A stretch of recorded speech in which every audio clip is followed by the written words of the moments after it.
Channel Punjabi ਦੇਖ ਰਹੇ ਦਰਸ਼ਕਾਂ ਦਾ ਪ੍ਰੋਗਰਾਮ ਫਰੰਟ ਲਾਈਨ ਵਿੱਚ ਬਹੁਤ-ਬਹੁਤ ਸਵਾਗਤ। ਦੋਸਤੋ ਹਾਜ਼ਰ ਹਾਂ ਅੱਜ ਦੇ ਕੁਝ ਮੁੱਦੇ, ਅੱਜ ਦੀਆਂ ਕੁਝ ਗੱਲਾਂ ਬਾਤਾਂ ਤੁਹਾਡੇ ਨਾਲ ਸਾਂਝੀਆਂ ਕਰਨ ਲਈ। ਸਭ ਤੋਂ ਅੱਜ ਦਾ ਭਖਦਾ ਮੁੱਦਾ ਬੈਂਕ ਰੇਟ, ਸੈਂਟਰਲ ਬੈਂਕ ਦੇ ਜਿਹੜੇ ਰੇਟ ਨੇ ਬੈਂਕ ਆਫ ਕੈਨੇਡਾ ਨੇ ਅੱਜ ਵਧਾ ਦਿੱਤੇ ਆ, ਵਿਆਜ ਦਰਾਂ ਵਧਾ ਦਿੱਤੀਆਂ। ਇਹਦੇ ਬਾਰੇ ਗੱਲਬਾਤ ਕਰਾਂਗੇ। ਮਹਿੰਗਾਈ ਕੈਨੇਡਾ ਦੇ ਵਿੱਚ ਲਗਾਤਾਰ ਵੱਧ ਰਹੀ ਆ, ਮਹਿੰਗਾਈ ਬਾਰੇ ਗੱਲਬਾਤ ਕਰਾਂਗੇ। ਪਰ ਇਹਦੇ ਨਾਲ ਚੰਗੀ ਖਬਰ ਇਹ ਆ ਕਿ ਬੇਰੁਜ਼ਗਾਰੀ ਇਸ ਵੇਲੇ ਕੈਨੇਡਾ ਦੇ ਵਿੱਚ ਘਟ ਰਹੀ ਆ, ਜਿਹੜਾ ਕਿ ਇੱਕ ਚੰਗੀ ਖਬਰ ਆ ਕਿ ਰਿਸੈਸ਼ਨ ਦੀ ਗੱਲਬਾਤ ਹੁੰਦੀ ਆ ਉਧਰ ਨੂੰ ਅਸਾਰ ਘੱਟ ਨਜ਼ਰ ਆ ਰਹੇ ਆ। ਹੀਥਰੋ ਏਅਰਪੋਰਟ ਲੰਡਨ ਦਾ ਦੁਨੀਆ ਦਾ ਬਹੁਤ ਵੱਡਾ ਏਅਰਪੋਰਟ, ਉਹਨਾਂ ਨੇ ਇੱਕ ਲਿਮਿਟ ਲਾ ਦਿੱਤੀ ਵੀ ਇੰਨੇ ਕੁ ਬੰਦੇ ਹੀ ਇੱਥੋਂ ਜਾ ਸਕਦੇ ਆ, ਬਾਕੀ ਫਲਾਈਟਾਂ ਉਹ ਕੁਛ ਕੈਂਸਲ ਕਰ ਰਹੇ ਆ ਜਾਂ ਉਹਨੂੰ ਪੋਸਟਪੋਨ ਕਰ ਰਹੇ ਆ। ਉਹ ਗੱਲਬਾਤ ਸਾਂਝੀ ਕਰਾਂਗੇ। ਤੇ ਚੌਥੀ ਡੋਜ਼ ਬਾਰੇ ਕੱਲ੍ਹ ਵੀ ਗੱਲਬਾਤ ਕੀਤੀ ਸੀ, ਅੱਜ ਫਿਰ ਗੱਲਬਾਤ ਕਰਨੀ ਹੈ ਕਿ ਕਿਹੜੇ ਪ੍ਰੋਵਿੰਸ ਦੇ ਵਿੱਚ ਚੌਥੀ ਡੋਜ਼ ਦਾ ਪਲਾਨ ਕੀ ਹੈ, ਸੈਕੰਡ ਬੂਸਟਰ ਜਿਹੜੀ ਕੋਵਿਡ ਦੀ ਲੱਗਣੀ ਹੈ। ਸਭ ਤੋਂ ਪਹਿਲੀ ਖਬਰ, ਅੱਜ ਬੈਂਕ ਆਫ ਕੈਨੇਡਾ ਨੇ ਆਪਣੇ ਇੰਟਰਸਟ ਰੇਟ ਵਧਾ ਦਿੱਤੇ ਆ।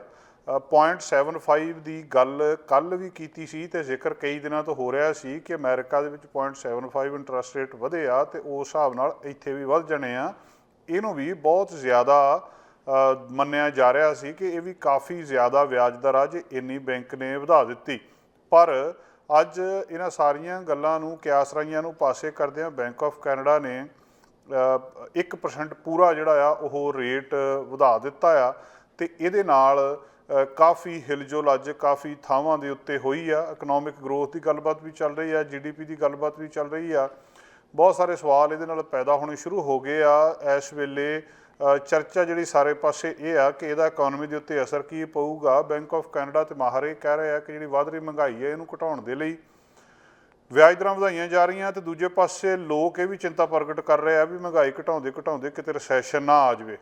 ਸੋ ਬੈਂਚਮਾਰਕ ਇੰਟਰਸਟ ਰੇਟ ਅੱਜ 20 ਸਾਲਾਂ ਦੇ ਵਿੱਚ ਸਭ ਤੋਂ ਜ਼ਿਆਦਾ ਇਕੱਠਾ ਵਧਿਆ। ਪਹਿਲੀ ਵਾਰੀ ਆ ਕਿ ਇੰਨਾ ਅੱਜ 1998 ਦੇ ਵਿੱਚ ਦੱਸਦੇ ਆ ਕਿ ਪਿਛਲੇ ਸਮੇਂ ਦੇ ਵਿੱਚ ਲਾਸਟ ਜਿਹੜਾ ਜਦੋਂ ਵਧਿਆ ਸੀ।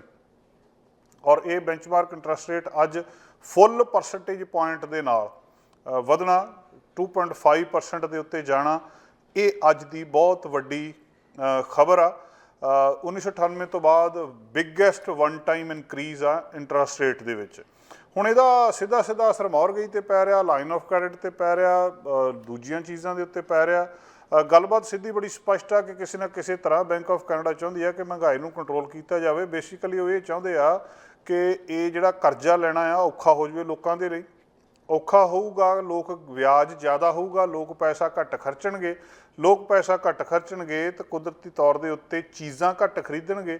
ਜਦੋਂ ਮਾਰਕੀਟ ਦੇ ਵਿੱਚੋਂ ਚੀਜ਼ਾਂ ਘੱਟ ਖਰੀਦਣਗੇ ਤਾਂ ਉਹਦੇ ਨਾਲ ਉਹ ਚੀਜ਼ਾਂ ਮਾਰਕੀਟ ਦੇ ਵਿੱਚ ਵੱਧ ਜਾਣਗੀਆਂ ਜਾਂ ਪਈਆਂ ਰਹਿਣਗੀਆਂ, ਅਤੇ ਜਿਹੜੇ ਮਾਲਕ ਆ ਉਹਨਾਂ ਨੂੰ ਆਪਣੇ ਆਪ ਹੀ ਉਹਦੀਆਂ ਕੀਮਤਾਂ ਘੱਟ ਕਰਨੀਆਂ ਪੈਣਗੀਆਂ ਅਤੇ ਮਹਿੰਗਾਈ ਥੱਲੇ ਆ ਜਾਊਗੀ। ਮੋਟਾ ਜਿਹਾ ਫਾਰਮੂਲਾ ਇਹ ਦੱਸਦੇ ਆ। ਪ੍ਰੋਗਰਾਮ ਦੇ ਵਿੱਚ ਅੱਗੇ ਜਾ ਕੇ ਆਪਾਂ ਆਖਰ ਦੇ ਵਿੱਚ ਅੱਜ ਸਰਦਾਰ ਕੁਲਦੀਪ ਸਿੰਘ ਸਿੱਧੂ ਹੋਣਾ ਨਾਲ ਵੀ ਗੱਲਬਾਤ ਕਰਾਂਗੇ। ਉਹ ਵਿਸਥਾਰ ਦੇ ਵਿੱਚ ਇਹ ਸਾਰੇ ਕੁਛ ਬਾਰੇ ਦੱਸਣਗੇ ਕਿ ਅਸਲ ਦੇ ਵਿੱਚ ਇਹਦਾ ਕੀ ਅਸਰ ਪਿਆ। ਬੇਸਿਕਲੀ ਹੋ ਕੀ ਰਿਹਾ ਕਿ ਪੂਰੀ ਦੁਨੀਆ ਦੇ ਵਿੱਚ ਇਹ ਵਰਤਾਰਾ ਵਾਪਰ ਰਿਹਾ, ਚਾਹੇ UK ਹੈ, ਚਾਹੇ ਅਮਰੀਕਾ ਹੈ, ਚਾਹੇ ਕੈਨੇਡਾ ਹੈ। ਮਹਿੰਗਾਈ ਇਸ ਵੇਲੇ ਸਿਖਰ ਦੇ ਉੱਤੇ ਆ। ਦੂਜੇ ਦੇਸ਼ਾਂ ਨੂੰ ਕੈਨੇਡਾ ਫੋਲੋ ਕਰ ਰਿਹਾ ਹੈ ਜਾਂ ਜੋ ਕੁਛ ਉੱਥੇ ਹੋ ਰਿਹਾ ਉਹੀ ਕੁਛ ਇੱਧਰਲੇ ਪਾਸੇ ਹੋ ਰਿਹਾ। 0.75 ਅਮਰੀਕਾ ਦੇ ਵਿੱਚ ਇੰਟਰਸਟ ਰੇਟ ਵਧਿਆ ਸੀ ਅਤੇ ਇੱਥੇ ਫਿਰ ਅੱਜ ਉਹਨਾਂ ਨੇ ਫੁੱਲ ਪਰਸੈਂਟੇਜ ਪੁਆਇੰਟ ਜਿਹੜਾ ਆ ਇਹ ਵਧਾ ਦਿੱਤਾ ਆ। ਅਤੇ ਮਹਿੰਗਾਈ ਅਜੇ ਤੱਕ ਅਮਰੀਕਾ ਦੇ ਵਿੱਚ ਤਾਂ ਕੰਟਰੋਲ ਨਹੀਂ ਹੋਈ। ਉਹ ਜਿਹੜੇ ਜੂਨ ਦੇ ਅੰਕੜੇ ਆਏ ਆ ਉਹ ਦੱਸ ਰਹੇ ਆ ਕਿ ਮਹਿੰਗਾਈ ਪਹਿਲਾਂ ਨਾਲੋਂ ਵੀ ਉੱਥੇ ਵੱਧ ਗਈ ਆ। ਅਤੇ ਇੱਥੇ ਹੁਣ ਇਹ ਘਟਦੀ ਆ ਜਾਂ ਨਹੀਂ ਘਟਦੀ, ਇਹ ਆਉਣ ਵਾਲੇ ਸਮੇਂ ਦੇ ਵਿੱਚ ਪਤਾ ਲੱਗੂਗਾ। ਸਵਾਲ ਬਹੁਤ ਵੱਡਾ ਆ। ਟਾਰਗੇਟ ਜਿਹੜੇ ਲੰਬੇ ਨੇ ਇਹ ਕੋਈ ਮਹੀਨੇ ਜਾਂ 2 ਮਹੀਨਿਆਂ ਦੇ ਵਿੱਚ ਦੱਸਦੇ ਆ ਮਾਹਰ ਕਿ ਇੱਦਾਂ ਮਹਿੰਗਾਈ ਕਾਬੂ 'ਚ ਨਹੀਂ ਆਉਂਦੀ ਹੁੰਦੀ, ਇਹਨੂੰ ਲੰਬਾ ਸਮਾਂ ਲੱਗਦਾ ਆ। ਪਰ ਫਿਰ ਵੀ ਕਿੰਨਾ ਇਹਦਾ ਸਿੱਧਾ ਅਸਰ ਜਿਹੜਾ ਹਾਊਸਿੰਗ ਮਾਰਕੀਟ ਦੇ ਉੱਤੇ ਆ। ਇਹ ਗੱਲ ਮੰਨ ਕੇ ਚੱਲ ਰਿਹਾ ਸਾਰੇ ਮਾਹਰ ਕਿ ਜਿਹੜਾ ਉਹਨਾਂ ਨੂੰ ਥੋੜ੍ਹਾ ਜਿਹਾ ਉਹਨਾਂ ਦੀ ਚੁੰਡੀ ਜ਼ਰੂਰ ਵੱਢ ਹੋਣੀ ਆ ਹਾਊਸਿੰਗ ਮਾਰਕੀਟ ਦੇ ਵਿੱਚ, ਕਿਉਂਕਿ ਹਾਇਰ ਰੇਟ ਜਿੰਨੇ ਹੋ ਗਏ ਆ ਉਹਦਾ ਸਿੱਧਾ ਹਾਊਸਿੰਗ ਮਾਰਕੀਟ ਦੇ ਨਾਲ ਸੰਬੰਧ ਆ। ਜਿਹੜੀ ਵੇਰੀਏਬਲ ਮੌਰਗੇਜ ਆ ਉਹ ਤਾਂ ਸਿੱਧੀ ਜਿਹੜੀ ਸੈਂਟਰਲ ਬੈਂਕ ਦੇ ਰੇਟ ਦੇ ਨਾਲ ਬੱਝੀ ਹੁੰਦੀ ਆ, ਉਹਨਾਂ ਦੇ ਉੱਤੇ ਤਾਂ ਅਸਰ ਇਹੀ ਪੈਂਦਾ ਆ ਕਿ ਉਹਨਾਂ ਦੀ ਜਿਹੜੀ ਪੇਮੈਂਟ ਆ ਉਹ ਵੱਧ ਜਾਂਦੀ ਆ। ਦੂਜਾ, ਇਹਦੇ ਨਾਲ ਲੋਕਾਂ ਨੇ ਕੁਆਲੀਫਾਈ ਨਹੀਂ ਕਰ ਸਕਣਾ, ਮੌਰਗੇਜ ਲੈਣੀ ਔਖੀ ਹੋ ਜਾਣੀ ਹੈ। ਮੌਰਗੇਜ ਲੈਣੀ ਔਖੀ ਹੋ ਜਾਣੀ ਹੈ ਅਤੇ ਕੁਦਰਤੀ ਆ ਵੀ ਮੌਰਗੇਜ ਲੋਕ ਘੱਟ ਲੈਣਗੇ ਅਤੇ ਘਰ ਘੱਟ ਖਰੀਦਣਗੇ। ਅਤੇ ਜਿਹਨੇ ਘਰ ਵੇਚਣ ਦੇ ਲਈ ਲਾਇਆ ਆ, ਜਿੰਨੇ ਉਹਦੇ ਵਿੱਚ ਗਾਹਕ ਜ਼ਿਆਦਾ ਆਉਣਗੇ, ਜਿੰਨੇ ਓਪਨ ਹਾਊਸ ਦੇ ਵਿੱਚ ਲੋਕ ਜ਼ਿਆਦਾ, ਜਿੰਨੀਆਂ ਉਹਦੇ ਕੋਲ ਆਫਰਾਂ ਜ਼ਿਆਦਾ ਆਉਣਗੀਆਂ, ਉਨੀ ਉਹਦੇ ਕੋਲ ਚਾਂਸ ਜ਼ਿਆਦਾ ਆ ਕਿ ਉਹ ਮਹਿੰਗਾ ਕਰਕੇ ਵੇਚੂਗਾ। ਜਦੋਂ ਲੋਕ ਹੀ ਖਰੀਦਣ ਵਾਲੇ ਪਿੱਛੇ ਹੋ ਗਏ, ਖਰੀਦਣ ਵਾਲੇ ਇਸ ਕਰਕੇ ਨਹੀਂ ਪਿੱਛੇ ਹੋਏ ਕਿ ਉਹਨਾਂ ਕੋਲ ਘਰ ਆ ਗਿਆ, ਉਹ ਇਸ ਕਰਕੇ ਪਿੱਛੇ ਹੋ ਗਏ ਕੋਈ ਘਰ ਅਫੋਰਡ ਹੀ ਨਹੀਂ ਕਰ ਸਕਦੇ। ਬੈਂਕ ਉਹਨਾਂ ਨੂੰ ਮੌਰਗੇਜ ਹੀ ਨਹੀਂ ਦੇ ਰਿਹਾ, ਜਾਂ ਦੂਜੀ ਗੱਲ ਉਹਨਾਂ ਨੂੰ ਮੌਰਗੇਜ ਮਹਿੰਗੀ ਬਹੁਤ ਪੈ ਰਹੀ ਹੈ। ਜਦੋਂ ਉਹ ਪਿੱਛੇ ਹੋ ਜਾਣਗੇ ਤਾਂ ਕੁਦਰਤੀ ਤੌਰ 'ਤੇ ਜਿਹੜਾ ਬੰਦਾ ਵੇਚਣ ਦੇ ਲਈ ਬੈਠਾ ਹੈ, ਜਿਹਨੇ ਵੇਚਣਾ ਹੈ ਅਤੇ ਉਹਨੇ ਕੋਈ ਹੋਰ ਆਪਣੀ ਪਲਾਨ ਕੀਤੀ ਹੈ ਕਿ ਉਸ ਮਨੀ ਦੇ ਨਾਲ ਉਹਨੇ ਕੁਛ ਹੋਰ ਕਰਨਾ ਹੈ, ਤਾਂ ਉਹ ਫਿਰ ਵੇਚੂਗਾ ਹੀ। ਅਤੇ ਕੋਈ ਤਰੀਕਾ ਹੈ ਕੋਈ ਘਰ ਨੂੰ ਥੱਲੇ ਸਿੱਟ ਕੇ ਵੇਚੂਗਾ। ਅਤੇ ਹੁਣ ਸਵਾਲ ਇਹ ਪੈਦਾ ਹੁੰਦਾ ਕਿ ਉਹ ਥੱਲੇ ਇਹਨੂੰ ਕਿੰਨਾ ਕੁ ਸਿੱਟੂਗਾ। ਉਹਦਾ ਸੰਬੰਧ ਇਸ ਗੱਲ ਦੇ ਨਾਲ ਆ ਕਿ ਉਹਦੀ ਲੋੜ ਕਿੰਨੀ ਕੁ ਆ। ਜੇ ਤਾਂ ਹੋਲਡ ਕਰ ਸਕਦਾ ਤਾਂ ਫਿਰ ਉਡੀਕ ਕਰੂਗਾ ਕਿ ਮੁੜ ਕੇ ਫਿਰ ਗਾਹਕ ਮਾਰਕੀਟ ਦੇ ਵਿੱਚ ਆਉਣ ਅਤੇ ਫਿਰ ਦੁਬਾਰਾ ਜਾਈਏ, ਜਾਂ ਫਿਰ ਇਹ ਹੋ ਸਕਦਾ ਕਿ ਉਹ, ਕਿਉਂਕਿ ਜਿਹੜੀ ਘਰ ਨੂੰ ਬਣਾਉਣ ਦੀ ਕੋਸਟ ਆ ਉਹ ਵੀ ਕਾਫੀ ਜ਼ਿਆਦਾ ਵੱਧ ਚੁੱਕੀ ਆ, ਉਹ ਉਹਦੇ ਤੋਂ ਥੱਲੇ ਨਹੀਂ ਲਿਆ ਸਕਦਾ। ਸੋ ਆਲਰੇਡੀ ਤੁਹਾਨੂੰ ਪਤਾ ਕਿ ਫਰਕ ਪੈ ਚੁੱਕਾ ਘਰਾਂ ਨੂੰ, ਕਾਫੀ ਹੱਦ ਤੱਕ ਕਰੈਕਸ਼ਨ ਹੋ ਚੁੱਕੀ ਹੈ, ਜਿਹਨੂੰ ਕਹਿ ਸਕਦੇ ਹਾਂ ਕਿ ਜਿਹੜੇ ਬਹੁਤ ਜ਼ਿਆਦਾ ਪ੍ਰਾਈਸਿਸ ਲੱਗੀਆਂ ਸੀਗੀਆਂ ਉਹ ਥੱਲੇ ਆ ਚੁੱਕੇ ਆ। ਅਤੇ ਇਹਦੇ ਨਾਲ ਹੁਣ ਹੋਰ ਵੀ ਆਉਣ ਵਾਲੇ ਸਮੇਂ ਦੇ ਵਿੱਚ ਲੱਗਦਾ ਆ ਕਿ ਘਰ ਥੱਲੇ ਆ ਜਾਣਗੇ। ਪਰ ਸਵਾਲ ਵੱਡਾ ਇਹੀ ਹੈ ਇਹਦੇ ਬਾਰੇ, ਜਿਹੜੇ ਰੀਅਲ ਸਟੇਟ ਨਾਲ ਸੰਬੰਧਿਤ ਲੋਕ ਆ ਉਹ ਇਹ ਦੱਸ ਰਹੇ ਆ ਕਿ ਕਿਉਂਕਿ ਜਿਹੜਾ ਵਿਅਕਤੀ ਇਸ ਵੇਲੇ ਘਰ ਇਸ ਕਰਕੇ ਵੇਟ ਕਰ ਰਿਹਾ ਆ ਕਿ ਉਹ ਮੌਰਗੇਜ ਜਿਹੜੀ ਆ ਵੱਧ ਗਈ ਆ, ਇਸ ਕਰਕੇ ਉਹ ਘਰ ਨਹੀਂ ਲੈ ਰਿਹਾ, ਉਹ ਬਾਇਰ ਤਾਂ ਹੈਗਾ ਹੀ ਆ, ਮਾਰਕੀਟ ਦੇ ਵਿੱਚ ਤਾਂ ਬੈਠਾ ਹੀ ਆ, ਉਹ ਘਰ ਤਾਂ ਉਹਨੇ ਲੈਣਾ ਹੀ ਆ। ਅਤੇ ਉਹ ਹੁੰਦਾ ਕੀ ਆ ਕਿ ਉਹ ਜਮ੍ਹਾਂ ਹੋਈ ਜਾਂਦੇ ਆ ਜਿੰਨੇ ਘਰ ਲੈਣ ਵਾਲੇ ਆ। ਅਤੇ ਜਿੱਦਣ ਮੁੜ ਕੇ ਫਿਰ ਇਹ ਮਾਰਕੀਟ ਦੁਬਾਰਾ ਚੱਲ ਗਈ ਜਾਂ ਦੁਬਾਰਾ ਫਿਰ ਥੋੜ੍ਹੀ ਜਿਹੀ ਤੇਜ਼ ਹੋਈ, ਵਿਕਰੀ ਫਿਰ ਆਪਣੀ ਲੀਹ ਦੇ ਉੱਤੇ ਆ ਗਈ, ਉਦਣ ਫਿਰ ਜਿਸ ਤਰੀਕੇ ਨਾਲ ਰੇਟ ਵਧਣੇ ਆ ਉਹ ਬਹੁਤ ਜ਼ਿਆਦਾ ਰੇਟ ਵਧਣਗੇ। ਵੱਖ-ਵੱਖ ਅੰਦਾਜ਼ੇ ਆਉਣ ਵਾਲੇ ਸਮੇਂ ਦੇ ਵਿੱਚ ਕੀ ਹੋਣਾ, ਕਿਉਂਕਿ ਫੈਕਟਰ ਬਹੁਤ ਨੇ, ਵੇਰੀਏਬਲ ਬਹੁਤ ਨੇ, ਕਿਹੜੀ ਚੀਜ਼ ਘਰਾਂ ਨੂੰ ਪ੍ਰਭਾਵਿਤ ਕਰਦੀ ਹੈ। ਪਰ ਇਸ ਵੇਲੇ ਇਹ ਗੱਲ ਪੱਕੀ ਆ, ਘਰਾਂ ਦੀ ਮਾਰਕੀਟ ਦੇ ਵਿੱਚ ਘਰਾਂ ਦੀਆਂ ਕੀਮਤਾਂ ਥੱਲੇ ਆ ਚੁੱਕੀਆਂ ਅੱਗੇ ਨਾਲੋਂ। ਅਤੇ ਆਹ ਜਿਹੜਾ 1% ਪੁਆਇੰਟ ਦੇ ਨਾਲ ਰੇਟ ਹੁਣ ਵਧਿਆ ਆ, ਇਹਦੇ ਨਾਲ ਹੋਰ ਕੀਮਤਾਂ ਥੱਲੇ ਆਉਣ ਦੀ ਸੰਭਾਵਨਾ ਆ। ਇੱਕ ਹੱਦ ਤੱਕ ਮਾਰਕੀਟ ਰੁਕ ਗਈ ਆ, ਹੁਣ ਇਹ ਕਿੰਨਾ ਕੁ ਚਿਰ ਇੱਥੇ ਰੁਕਦੀ ਆ, ਕਿੰਨਾ ਕੁ ਪਿੱਛੇ ਨੂੰ ਮੁੜਦੀ ਆ, ਅਤੇ ਕਿੰਨਾ ਕੁ ਚਿਰ ਰੁਕਣ ਤੋਂ ਬਾਅਦ ਫਿਰ ਉੱਪਰ ਨੂੰ ਜਾਂਦੀ ਆ, ਇਹਦਾ ਫੈਸਲਾ ਭਵਿੱਖ ਦੇ ਵਿੱਚ ਪਿਆ। ਅੱਜ ਇਹਦੇ ਬਾਰੇ ਆਪਾਂ ਵਿਸਥਾਰ ਦੇ ਵਿੱਚ ਜਾ ਕੇ ਪ੍ਰੋਗਰਾਮ ਦੇ ਆਖਰ ਦੇ ਵਿੱਚ ਸਰਦਾਰ ਕੁਲਦੀਪ ਸਿੰਘ ਸਿੱਧੂ ਹੋਣਾ ਨਾਲ ਵੀ ਗੱਲਬਾਤ ਕਰਨੀ ਆ। ਬਹੁਤ ਮਹੱਤਵਪੂਰਨ ਮੁੱਦਾ, ਅੱਜ ਦੀ ਮੁੱਖ ਗੱਲ, ਮੁੱਖ ਵਿਸ਼ਾ, ਮੁੱਖ ਚਰਚਾ, ਜਿਹੜਾ ਬੈਂਕ ਆਫ ਕੈਨੇਡਾ ਨੇ ਰੇਟ, ਇੰਟਰਸਟ ਰੇਟ ਵਧਾਇਆ, ਉਹਦੇ ਬਾਰੇ ਗੱਲਬਾਤ। ਜਦੋਂ ਅਸੀਂ ਇੰਟਰਸਟ ਰੇਟ ਵਧਾਉਣ ਬਾਰੇ ਡਿਸਕਸ਼ਨ ਕਰ ਰਹੇ ਹਾਂ ਜਾਂ ਗੱਲਬਾਤ ਕਰ ਰਹੇ ਹਾਂ, ਜਿਹੜੇ ਮਾਹਰ ਨੇ ਉਹ ਇਹ ਦੇਖ ਰਹੇ ਆ ਕਿ ਕੀ ਹੁਣ ਰਿਸੈਸ਼ਨ ਆ ਜਾਊਗਾ। ਰਿਸੈਸ਼ਨ ਮਤਲਬ ਕਿ ਸਾਰਾ ਕੁਝ ਰੁਕ ਜੂਗਾ, ਲੋਕ ਅਫੋਰਡ ਹੀ ਨਹੀਂ ਕਰ ਸਕਦੇ। ਉਹਦੇ ਨਾਲ ਕਈ ਵਰਤਾਰੇ ਜਿਹੜੇ ਬਹੁਤ ਟੇਢੇ ਵਾਪਰ ਰਹੇ ਨੇ ਇਸ ਵੇਲੇ। ਆਮ ਤੌਰ ਦੇ ਉੱਤੇ ਜਦੋਂ ਇਸ ਤਰ੍ਹਾਂ ਇੰਟਰਸਟ ਰੇਟ ਵੱਧਦੇ ਆ, ਉਹਦੇ ਤੋਂ ਬਾਅਦ ਜਾਂ ਹੁੰਦਾ ਫਿਰ ਮਾਰਕੀਟ ਖੜ੍ਹ ਜਾਂਦੀ ਆ ਜਾਂ ਕੰਮਕਾਰ ਘਟ ਜਾਂਦੇ ਲੋਕਾਂ ਦੇ, ਪਰ ਕੰਮਕਾਰ ਇਸ ਵੇਲੇ ਉਸੇ ਤਰ੍ਹਾਂ ਵਧੇ ਨੇ। ਇਹਦਾ ਅੰਦਾਜ਼ਾ ਕਿੱਥੋਂ ਲੱਗਦਾ ਕਿ ਜਿਹੜੀ ਅਨਐਮਪਲੋਇਮੈਂਟ ਆ ਉਹ ਇੰਨਾ ਕਦੇ ਵੀ ਨਹੀਂ ਹੋਇਆ ਹਿਸਟਰੀ ਦੇ ਵਿੱਚ ਜਿੰਨਾ ਕੈਨੇਡਾ ਦੇ ਵਿੱਚ ਇਸ ਵੇਲੇ ਆ। ਮਤਲਬ ਇੱਦਾਂ ਹੈ ਹੀ ਨਹੀਂ ਕਿ ਕਿਤੇ ਬੰਦਾ ਜਿਹੜਾ ਬੇਰੁਜ਼ਗਾਰ ਬੈਠਾ ਹੋਵੇ। ਹੋਰ ਜੋਬਸ ਆ ਰਹੀਆਂ, ਹੋਰ ਲੋਕ ਹਾਇਰ ਕਰ ਰਹੇ ਆ, ਬੰਦੇ ਨਹੀਂ ਲੱਭ ਰਹੇ। ਕੱਲ੍ਹ ਵੀ ਆਪਾਂ ਗੱਲਬਾਤ ਕੀਤੀ ਸੀ, ਜਿਹੜੇ ਮਰਜ਼ੀ ਸੈਕਟਰ ਦੀ ਗੱਲ ਕਰ ਲਓ, ਰੈਸਟੋਰੈਂਟਸ ਦੇ ਵਿੱਚ, ਨਰਸਸ ਆ, ਏਵੀਏਸ਼ਨ ਦੇ ਵਿੱਚ, ਜਿਹੜੇ ਆ ਮਰੀਨ ਦੇ ਵਿੱਚ ਨੇ, ਜਿਹੜੇ ਇਹ ਫੈਰੀਜ਼ ਦੇ ਵਿੱਚ, ਬੰਦੇ ਕਿਤੇ ਵੀ ਨਹੀਂ ਲੱਭ ਰਹੇ। ਅਤੇ ਇਹਦਾ ਮਤਲਬ ਬੇਰੁਜ਼ਗਾਰੀ ਬਹੁਤ ਥੱਲੇ ਆ ਗਈ ਆ।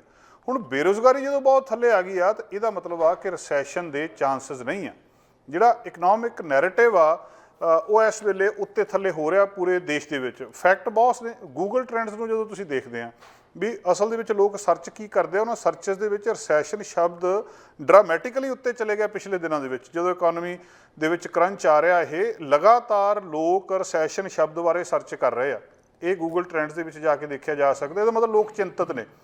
ਹਰ ਵਿਅਕਤੀ ਇਹ ਕਹਿ ਰਿਹਾ ਕਿ ਇਹਦੇ ਨਾਲ ਕਿਤੇ ਇਹਨੂੰ ਸਾਰੇ ਕੁਛ ਨੂੰ ਰੋਕ ਨਾ ਜਾਵੇ। ਪਰ ਦੂਜੇ ਪਾਸੇ ਕਿਉਂਕਿ ਕੰਮ ਚੱਲ ਰਹੇ ਨੇ ਪੂਰੇ ਇਸ ਵੇਲੇ, ਜ਼ੋਰ ਸ਼ੋਰ ਨਾਲ ਚੱਲ ਰਹੇ ਨੇ, ਅਤੇ ਬੇਰੁਜ਼ਗਾਰੀ ਜਿਹੜੀ ਬਹੁਤ ਥੱਲੇ ਆ, ਕੁਦਰਤੀ ਤੌਰ 'ਤੇ ਇਹਦੇ ਨਾਲ ਲੱਗਦਾ ਆ ਕਿ ਇਹ ਰਿਸੈਸ਼ਨ ਵਾਲੀ ਜਿਹੜੀ ਗੱਲਬਾਤ ਆ ਇਹਦੇ ਤੋਂ ਬਚਾਅ ਰਹੂਗਾ। ਕੈਨੇਡਾ ਦੀ ਇਕੋਨਮੀ ਦੇ ਉੱਤੇ ਬਹੁਤ ਸਾਰੇ ਫੈਕਟਰਸ ਨੇ, ਕਈ ਕੁਛ ਜਿਹੜੇ ਚੀਜ਼ਾਂ ਉਹਨਾਂ ਦੇ ਉੱਤੇ ਅਸਰ ਪਾ ਰਹੀਆਂ। ਜਿਹੜੀਆਂ ਹਾਈ ਗਲੋਬਲ ਆਇਲ ਪ੍ਰਾਈਸਿਸ ਨੇ ਉਹ ਕਾਸਟ ਪੰਪਾਂ ਦੇ ਉੱਤੇ ਵਧਾ ਰਹੀਆਂ, ਔਰ ਅਲਟੀਮੇਟਲੀ ਕਹਿੰਦੇ ਉਹ ਜਿਹੜੀ ਕਾਸਟ ਵੱਧ ਰਹੀ ਆ ਉਹ ਵੀ ਕੈਨੇਡੀਅਨ GDP ਦੇ ਲਈ ਬੂਸਟ ਦਾ ਕੰਮ ਕਰ ਰਹੀ ਆ। ਜਿਹੜੇ ਇਸ ਵੇਲੇ ਸਕਾਈ ਹਾਈ ਫੂਡ ਪ੍ਰਾਈਸਿਸ ਨੇ, ਮਤਲਬ ਇੱਥੇ ਤੱਕ ਕੀਮਤਾਂ ਪਹੁੰਚ ਗਈਆਂ ਗਰੋਸਰੀ ਦੀਆਂ, ਅਲਟੀਮੇਟਲੀ ਗਰੋਸਰੀ ਸਟੋਰਸ ਦੇ ਉੱਤੇ ਉਹ ਵੀ ਕੈਨੇਡਾ ਦੀ ਜਿਹੜੀ ਐਗਰੀਕਲਚਰ ਇੰਡਸਟਰੀ ਆ ਉਹਨੂੰ ਡਰਾਈਵ ਕਰ ਰਹੀਆਂ ਆ। ਸੋ ਕਿਤੇ ਨਾ ਕਿਤੇ ਜਾ ਕੇ ਇਹ GDP ਦੇ ਉੱਤੇ, ਟੋਟਲ ਰੈਵਨਿਊ ਦੇ ਉੱਤੇ, ਟੋਟਲ ਅਰਨਿੰਗ ਦੇ ਉੱਤੇ ਕਿਸੇ ਨਾ ਕਿਸੇ ਨੂੰ ਤਾਂ ਉਹ ਪੈਸੇ ਬਚ ਹੀ ਰਹੇ ਆ, ਕਿਸੇ ਨਾ ਕਿਸੇ ਦੀ ਤਾਂ ਇਨਕਮ ਵਧ ਹੀ ਰਹੀ ਆ। ਸੋ ਇਹ ਸਾਰੇ ਫੈਕਟਰ ਇਸ ਵੇਲੇ ਭਾਵੇਂ ਇੱਕ ਡਰ ਆ ਲੋਕਾਂ ਦੇ ਵਿੱਚ, ਅਨਿਸ਼ਚਿਤਤਾ ਦਾ ਮਾਹੌਲ ਆ, ਅਨਸਰਟਨਟੀ ਆ। ਜਿਸ ਤਰੀਕੇ ਦੇ ਨਾਲ ਇਹ ਸਾਰਾ ਕੁਝ ਉੱਤੇ ਜਾ ਰਿਹਾ ਆ, ਲੋਕ ਚਿੰਤਤ ਨੇ ਇਸ ਗੱਲ ਤੋਂ, ਪਰ ਉਹਦੇ ਨਾਲ ਨਾਲ ਜਿਹੜੇ ਮਾਹਰ ਦੱਸਦੇ ਆ ਕਿ ਇੰਨੀ ਡਰਨ ਵਾਲੀ ਗੱਲ ਨਹੀਂ ਆ। ਹੋ ਸਕਦਾ ਇਹ ਸਾਰੇ ਕੁਝ ਦੇ ਨਾਲ ਓਵਰਆਲ ਜਿਹੜਾ ਫਾਇਦਾ ਹੋਵੇ ਕੈਨੇਡਾ ਨੂੰ। ਕੈਨੇਡਾ ਚੰਗੀ ਤਰ੍ਹਾਂ ਜਦੋਂ ਇਹ ਜਿਹੜਾ ਇਹ ਸਪਲਾਈ ਚੇਨ ਦਾ ਇਸ਼ੂ ਆ ਜਾਂ ਯੂਕਰੇਨ ਰਸ਼ੀਆ ਦਾ ਇਸ਼ੂ ਆ ਜਿਹੜਾ ਕਿ ਇੱਧਰ ਨੂੰ ਰਿਸੈਸ਼ਨ ਵਾਲੇ ਪਾਸੇ ਨੂੰ ਲੈ ਕੇ ਜਾ ਰਿਹਾ ਆ, ਤਾਂ ਇਹ ਇੱਕ ਚੰਗੇ ਪੱਖ ਵਜੋਂ ਲੋਕ ਜਿਹੜੇ ਇਹਨੂੰ ਸੋਚਣਗੇ। ਤੇ ਬੈਂਕ ਆਫ ਕੈਨੇਡਾ ਦੇ ਗਵਰਨਰ ਨੇ ਜਿਹੜੇ ਉਹ ਵੀ ਇਹਦੇ ਬਾਰੇ ਕਾਫੀ ਕੰਸਰਨ ਨੇ ਇਸ ਚੀਜ਼ ਬਾਰੇ। ਸਾਰੇ ਮਾਹਰ ਆਪਣੇ ਆਪਣੇ ਤਰੀਕੇ ਦੇ ਨਾਲ ਯਤਨ ਕਰ ਰਹੇ ਆ। ਤੇ ਦੂਜੀ ਗੱਲ ਇਹ ਆ ਕਿ ਇਸ ਕ੍ਰਾਈਸਿਸ ਦੇ ਵਿੱਚ, ਇਸ ਸੰਕਟ ਦੇ ਵਿੱਚ ਕੈਨੇਡਾ ਇਕੱਲਾ ਨਹੀਂ ਫਸਿਆ। ਅਮਰੀਕਾ ਵੀ ਇਹਦੇ ਵਿੱਚ ਆ, ਸਾਰਾ ਯੂਰਪ ਵੀ ਇਹਦੇ ਵਿੱਚ ਆ, ਤੇ UK ਵੀ ਇਹਦੇ ਵਿੱਚ ਆ। ਸੋ ਜੋ ਕੁਛ ਉੱਥੇ ਵਾਪਰ ਰਿਹਾ ਉਹੀ ਕੁਛ ਇੱਥੇ ਵਾਪਰਨਾ ਆ, ਜਿਹੜਾ ਕਿ ਕਿਤੇ ਨਾ ਕਿਤੇ ਇੱਕ ਆਸ ਪੈਦਾ ਕਰਦਾ ਆ ਕਿ ਜਦੋਂ ਹੀ ਇਹ ਸਾਰਾ ਕੁਛ ਠੀਕ ਠਾਕ ਹੁੰਦਾ ਆ ਇਕੋਨਮੀ ਦਾ, ਉਹਦੇ ਨਾਲ ਇਹ ਸਾਰਾ ਕੁਛ ਠੀਕ ਠਾਕ ਹੋ ਜਾਊਗਾ ਤੇ ਮੁੜ ਕੇ ਜਿਹੜਾ ਕੰਮ ਆ ਉਹ ਫੇਰ ਲੀਹ ਦੇ ਉੱਤੇ ਆ ਜਾਊਗਾ। ਮਹਿੰਗਾਈ ਘਟ ਜਾਊਗੀ, ਲੋਕਾਂ ਦਾ ਜਿਹੜਾ ਹੈਗਾ ਇਕੋਨਮੀ ਆ ਉਹ ਹੌਲੀ ਹੌਲੀ ਗਰੋ ਕਰਨੀ ਸ਼ੁਰੂ ਹੋਊਗੀ। ਤੇ ਜਿਸ ਤਰ੍ਹਾਂ ਲੋਕ ਪੈਂਡੈਮਿਕ ਦੇ ਵਿੱਚੋਂ ਬਾਹਰ ਆਏ ਆ, ਉਸੇ ਤਰ੍ਹਾਂ ਇਸ ਸੰਕਟ ਦੇ ਵਿੱਚੋਂ ਵੀ ਬਾਹਰ ਨਿਕਲ ਆਉਣਗੇ। ਪੈਂਡੈਮਿਕ ਤੋਂ ਬਾਅਦ ਕਈ ਤਰ੍ਹਾਂ ਦੇ ਅਸਰ ਵੱਖ-ਵੱਖ ਖੇਤਰਾਂ ਦੇ ਉੱਤੇ ਦੇਖਣ ਨੂੰ ਮਿਲੇ ਆ। ਏਵੀਏਸ਼ਨ ਇੰਡਸਟਰੀ ਦੇ ਉੱਤੇ, 에ਅਰਲਾਈਨਸ ਦੇ ਉੱਤੇ ਅਸੀਂ ਲਗਾਤਾਰ ਹਰ ਰੋਜ਼ ਲਗਭਗ ਚਰਚਾ ਕਰਦੇ ਹਾਂ ਕਿ ਫਲਾਈਟਾਂ ਕੈਂਸਲ ਹੋ ਰਹੀਆਂ, ਕਿਤੇ ਕੁਛ ਹੋ ਰਿਹਾ, ਕਿਤੇ ਕੁਛ ਹੋ ਰਿਹਾ। ਤੇ ਅੱਜ ਖਬਰ ਇਹ ਆ ਰਹੀ ਆ, ਲੰਡਨ ਹੀਥਰੋ 에ਅਰਪੋਰਟ ਦੇ ਉੱਤੇ ਜਿਹੜਾ ਦੁਨੀਆ ਦਾ ਸਭ ਤੋਂ ਵੱਧ ਜਿਹੜਾ ਬਿਜ਼ੀ 에ਅਰਪੋਰਟ ਆ, ਉਹਨਾਂ ਨੇ ਇੱਕ ਐਕਸਟਰਾ ਆਰਡੀਨਰੀ ਡਿਸੀਜਨ ਲੈ ਲਿਆ ਅੱਜ। ਤੇ 에ਅਰਲਾਈਨਸ ਨੂੰ ਉਹਨਾਂ ਨੇ ਕਹਿ ਦਿੱਤਾ ਕਿ ਤੁਸੀਂ ਹੁਣ ਟਿਕਟਾਂ ਸੈੱਲ ਕਰਨੀਆਂ, ਟਿਕਟਾਂ ਵੇਚਣੀਆਂ ਬੰਦ ਕਰ ਦਿਓ। ਜਿਹੜੇ ਲੋਕ ਲੰਡਨ ਤੋਂ ਬਾਹਰ ਜਾਣਾ ਚਾਹੁੰਦੇ ਆ, ਇਸ ਸਮਰ ਦੇ ਵਿੱਚ ਬਾਹਰ ਜਾਣ ਵਾਲੀਆਂ ਟਿਕਟਾਂ ਨਾ ਵੇਚੋ, ਭਾਵ ਉੱਥੋਂ ਬਾਹਰ ਨਿਕਲਣਾ ਹੁਣ ਇੰਨਾ ਸੌਖਾ ਨਹੀਂ ਹੋਊਗਾ। 에ਅਰਪੋਰਟ ਨੇ ਇੱਕ ਲਿਮਟ ਲਾ ਦਿੱਤੀ ਆ ਕਿ ਲੱਖ ਡਿਪਾਰਚਰ ਇੱਕ ਦਿਨ ਦੇ ਵਿੱਚ ਹੀ ਹੋ ਸਕਦਾ, 100,000 ਡਿਪਾਰਚਰ ਹੋ ਸਕਦਾ ਇੱਕ ਦਿਨ ਦੇ ਵਿੱਚ ਸਤੰਬਰ 11 ਤੱਕ। ਇਹਦੇ ਤੋਂ ਵੱਧ ਬੰਦੇ ਉੱਥੋਂ ਬਾਹਰ ਨਹੀਂ ਆ ਸਕਦੇ। ਇਹ ਲਿਮਟ ਲਾਈ ਆ ਤਾਂ ਕਿ ਕਿਸੇ ਨਾ ਕਿਸੇ ਤਰ੍ਹਾਂ ਜਿਹੜੀ ਇਸ ਵੇਲੇ ਸਮੱਸਿਆ ਉਹਦਾ ਹੱਲ ਕੀਤਾ ਜਾ ਸਕੇ। ਸਮੱਸਿਆ ਕੀ ਹੈ ਇਸ ਵੇਲੇ? ਜਿੱਦਾਂ ਬਾਕੀ 에ਅਰਪੋਰਟ ਆ ਉਸੇ ਤਰ੍ਹਾਂ ਹੀ ਦੁਨੀਆ ਦਾ ਇੱਕ ਵੱਡਾ 에ਅਰਪੋਰਟ ਹੀਥਰੋ ਸਟਰਗਲ ਕਰ ਰਿਹਾ ਆਪਣੀਆਂ ਬਹੁਤ ਸਾਰੀਆਂ ਸਮੱਸਿਆਵਾਂ ਦੇ ਨਾਲ, ਜਿਨ੍ਹਾਂ ਦੇ ਵਿੱਚੋਂ ਸਭ ਤੋਂ ਵੱਡੀ ਸਮੱਸਿਆ ਸਟਾਫ ਦੀ ਸ਼ਾਰਟੇਜ ਆ। ਪੈਸੰਜਰ ਇੰਨੇ ਜ਼ਿਆਦਾ ਆ ਰਹੇ ਆ, ਸਟਾਫ ਅੱਗੇ ਹੈ ਨਹੀਂ ਗਾ। ਪੈਂਡੈਮਿਕ ਨੇ ਸਾਰਾ ਕੁਝ ਡਿਸਟਰਬਡ ਕਰ ਦਿੱਤਾ ਸੀ। ਹੀਥਰੋ ਦੇ CEO ਕਹਿ ਰਹੇ ਆ, ਇੱਕ ਓਪਨ ਲੈਟਰ ਉਹਨੇ ਪੈਸੰਜਰਸ ਨੂੰ ਲਿਖੀ ਆ 12 ਜੁਲਾਈ ਨੂੰ, ਜਿਹਦੇ ਵਿੱਚ ਉਹਨਾਂ ਨੇ ਲਿਖਿਆ ਕਿ ਪਿਛਲੇ ਕੁਝ ਹਫ਼ਤਿਆਂ ਦੇ ਵਿੱਚ ਜਿਹੜੇ ਡਿਪਾਰਚ ਕਰ ਰਹੇ, ਜਿਹੜੇ ਉੱਥੋਂ ਬਾਹਰ ਜਾ ਰਹੇ ਲੋਕ ਨੇ, ਉਹਨਾਂ ਦੀ ਗਿਣਤੀ ਲੱਖ ਤੋਂ ਜ਼ਿਆਦਾ ਹੋ ਗਈ ਹੈ ਇੱਕ ਦਿਨ ਦੇ ਵਿੱਚ। ਤੇ ਲੱਖ ਤੋਂ ਜ਼ਿਆਦਾ ਗਿਣਤੀ ਨੂੰ ਕਹਿੰਦੇ ਸਾਡੇ ਲਈ ਸਾਂਭਣਾ ਔਖਾ ਆ। ਅਸੀਂ ਇੱਕ ਟੈਂਪਰੇਰੀ ਤਰੀਕਾ ਵਰਤ ਰਹੇ ਹਾਂ ਕਿ ਇਹਨਾਂ ਨੂੰ ਘਟਾ ਦਈਏ, ਕਿ ਸਿਰਫ ਲੱਖ ਬੰਦੇ ਦੀ ਕੈਪ ਲਾ ਦਈਏ। ਹੁਣ ਮਸਲਾ ਇਹ ਹੈ ਕੈਪ ਲੱਗੀ ਕਦੋਂ ਤੋਂ ਆ? 12 ਜੁਲਾਈ ਤੋਂ ਸ਼ੁਰੂ ਹੋ ਗਈ ਆ ਤੇ ਕਦੋਂ ਤੱਕ ਰਹਿਣੀ ਹੈ? 11 ਸਤੰਬਰ ਤੱਕ ਇਹ ਇਸੇ ਤਰ੍ਹਾਂ ਰਹੂਗਾ। ਹੁਣ ਇਹ ਦੂਜਾ ਹੈਗਾ ਕਿ ਤੁਸੀਂ ਜੇ ਮੰਨ ਲਓ ਟਿਕਟ ਬੁੱਕ ਕਰ ਲਈ ਆ, ਹੁਣ ਤੁਸੀਂ ਕੀ ਕਰੋਗੇ? ਤੁਹਾਨੂੰ ਕੀ ਹੋਣਾ? ਉਹ ਕਹਿੰਦੇ ਤੁਹਾਨੂੰ ਕਰਨ ਦੀ ਕੁਛ ਲੋੜ ਨਹੀਂ ਆ। ਜੇ ਤੁਹਾਡੀ ਟਿਕਟ ਤੁਸੀਂ ਕਰ ਚੁੱਕੇ ਹੋ, ਤੁਹਾਡੀ ਪਲਾਨ ਹੈਗੀ ਆ ਸਾਰੀ ਜਿਹੜੀ ਯਾਤਰਾ ਤੁਸੀਂ ਜਿਹਦੇ ਉੱਤੇ ਜਾਣਾ ਆ, ਤਾਂ 에ਅਰਲਾਈਨ ਤੁਹਾਡੇ ਨਾਲ ਆਪ ਕੰਟੈਕਟ ਕਰੂਗੀ। ਆਪਣੀ ਈਮੇਲ ਨੂੰ ਰੈਗੂਲਰਲੀ ਚੈੱਕ ਕਰਦੇ ਰਹੋ। ਜਿਹੜੇ ਟੈਕਸ ਅਲਰਟ ਆ ਜਾਂ ਜਿਹੜਾ ਤੁਹਾਡਾ ਟਰੈਵਲ ਏਜੰਟ ਆ ਉਹਦੇ ਨਾਲ ਮਿਲਦੇ ਰਹੋ, ਉਹਨਾਂ ਦੀ ਵੈਬਸਾਈਟ ਦੇ ਉੱਤੇ ਜਾ ਕੇ ਚੈੱਕ ਕਰਦੇ ਰਹੋ। ਜੇ ਤੁਹਾਡੀ ਫਲਾਈਟ ਦੇ ਉੱਤੇ ਅਸਰ ਪਿਆ ਆ, ਤੁਹਾਡੇ ਨਾਲ ਉਹ ਆਪ ਸੰਪਰਕ ਕਰਨਗੇ। ਜੇ ਤੁਸੀਂ ਉਹਨੂੰ ਰੀਸਕੈਜੂਅਲ ਕਰਨਾ ਚਾਹੁੰਦੇ ਆ, ਉਹਨੂੰ ਕੈਂਸਲ ਕਰਨਾ ਚਾਹੁੰਦੇ ਆ, ਤਾਂ 에ਅਰਲਾਈਨ ਦੀ ਜਿਹੜੀਆਂ ਵੈਬਸਾਈਟ ਆ ਉਹਦੀਆਂ ਗਾਈਡਲਾਈਨਸ ਨੂੰ ਚੈੱਕ ਕੀਤਾ ਜਾ ਸਕਦਾ। ਦੂਜਾ ਹੈਗਾ ਕਿ ਕੀ ਹਜੇ ਵੀ ਇਹਦੇ ਤੋਂ ਬਾਅਦ ਵੀ ਸਾਰਾ ਕੁਛ ਬਿਜ਼ੀ ਰਹੂਗਾ? ਕਹਿੰਦੇ ਕਿ ਅਸੀਂ ਬਹੁਤ ਸਾਰਾ ਯਤਨ ਕਰ ਰਹੇ ਹਾਂ ਕਿ ਲੋਕਾਂ ਨੂੰ ਘੱਟੋ ਘੱਟ ਜਿਹੜੇ ਜਿੰਨੇ ਜਾ ਰਹੇ, ਜੇ ਲੱਖ ਬੰਦਾ ਉੱਥੋਂ ਬਾਹਰ ਜਾ ਰਿਹਾ, ਉਹਨੂੰ ਤਾਂ ਘੱਟੋ ਘੱਟ ਸਾਰੀਆਂ ਸਹੂਲਤਾਂ ਦਿੱਤੀਆਂ ਜਾਣ, ਉਹ ਤਾਂ ਸੌਖਾ ਜਾ ਸਕੇ। ਕਿਉਂਕਿ ਫਲਾਈਟਾਂ ਕੈਂਸਲ ਵੀ ਰੋਜ਼ ਹੋ ਰਹੀਆਂ, ਸਮਾਨ ਵੀ ਲੋਕਾਂ ਦਾ ਰੋਜ਼ ਗਵਾ ਰਿਹਾ, ਅਤੇ ਬਹੁਤ ਜਿਹੜਾ ਨੁਕਸਾਨ ਆ ਉਹ ਹੋ ਰਿਹਾ। ਅਤੇ ਦੂਜਾ ਹੁਣ ਸਵਾਲ ਇਹ ਪੈਦਾ ਹੁੰਦਾ ਕਿ ਮੰਨ ਲਓ ਕੋਈ ਉਹਦਾ ਟਰਾਂਸਫਰ ਹੋ ਰਿਹਾ ਵਾਇਆ ਹੀਥਰੋ, ਉਹਦੇ ਉੱਤੇ ਇਹਦਾ ਕੀ ਅਸਰ ਪਊਗਾ?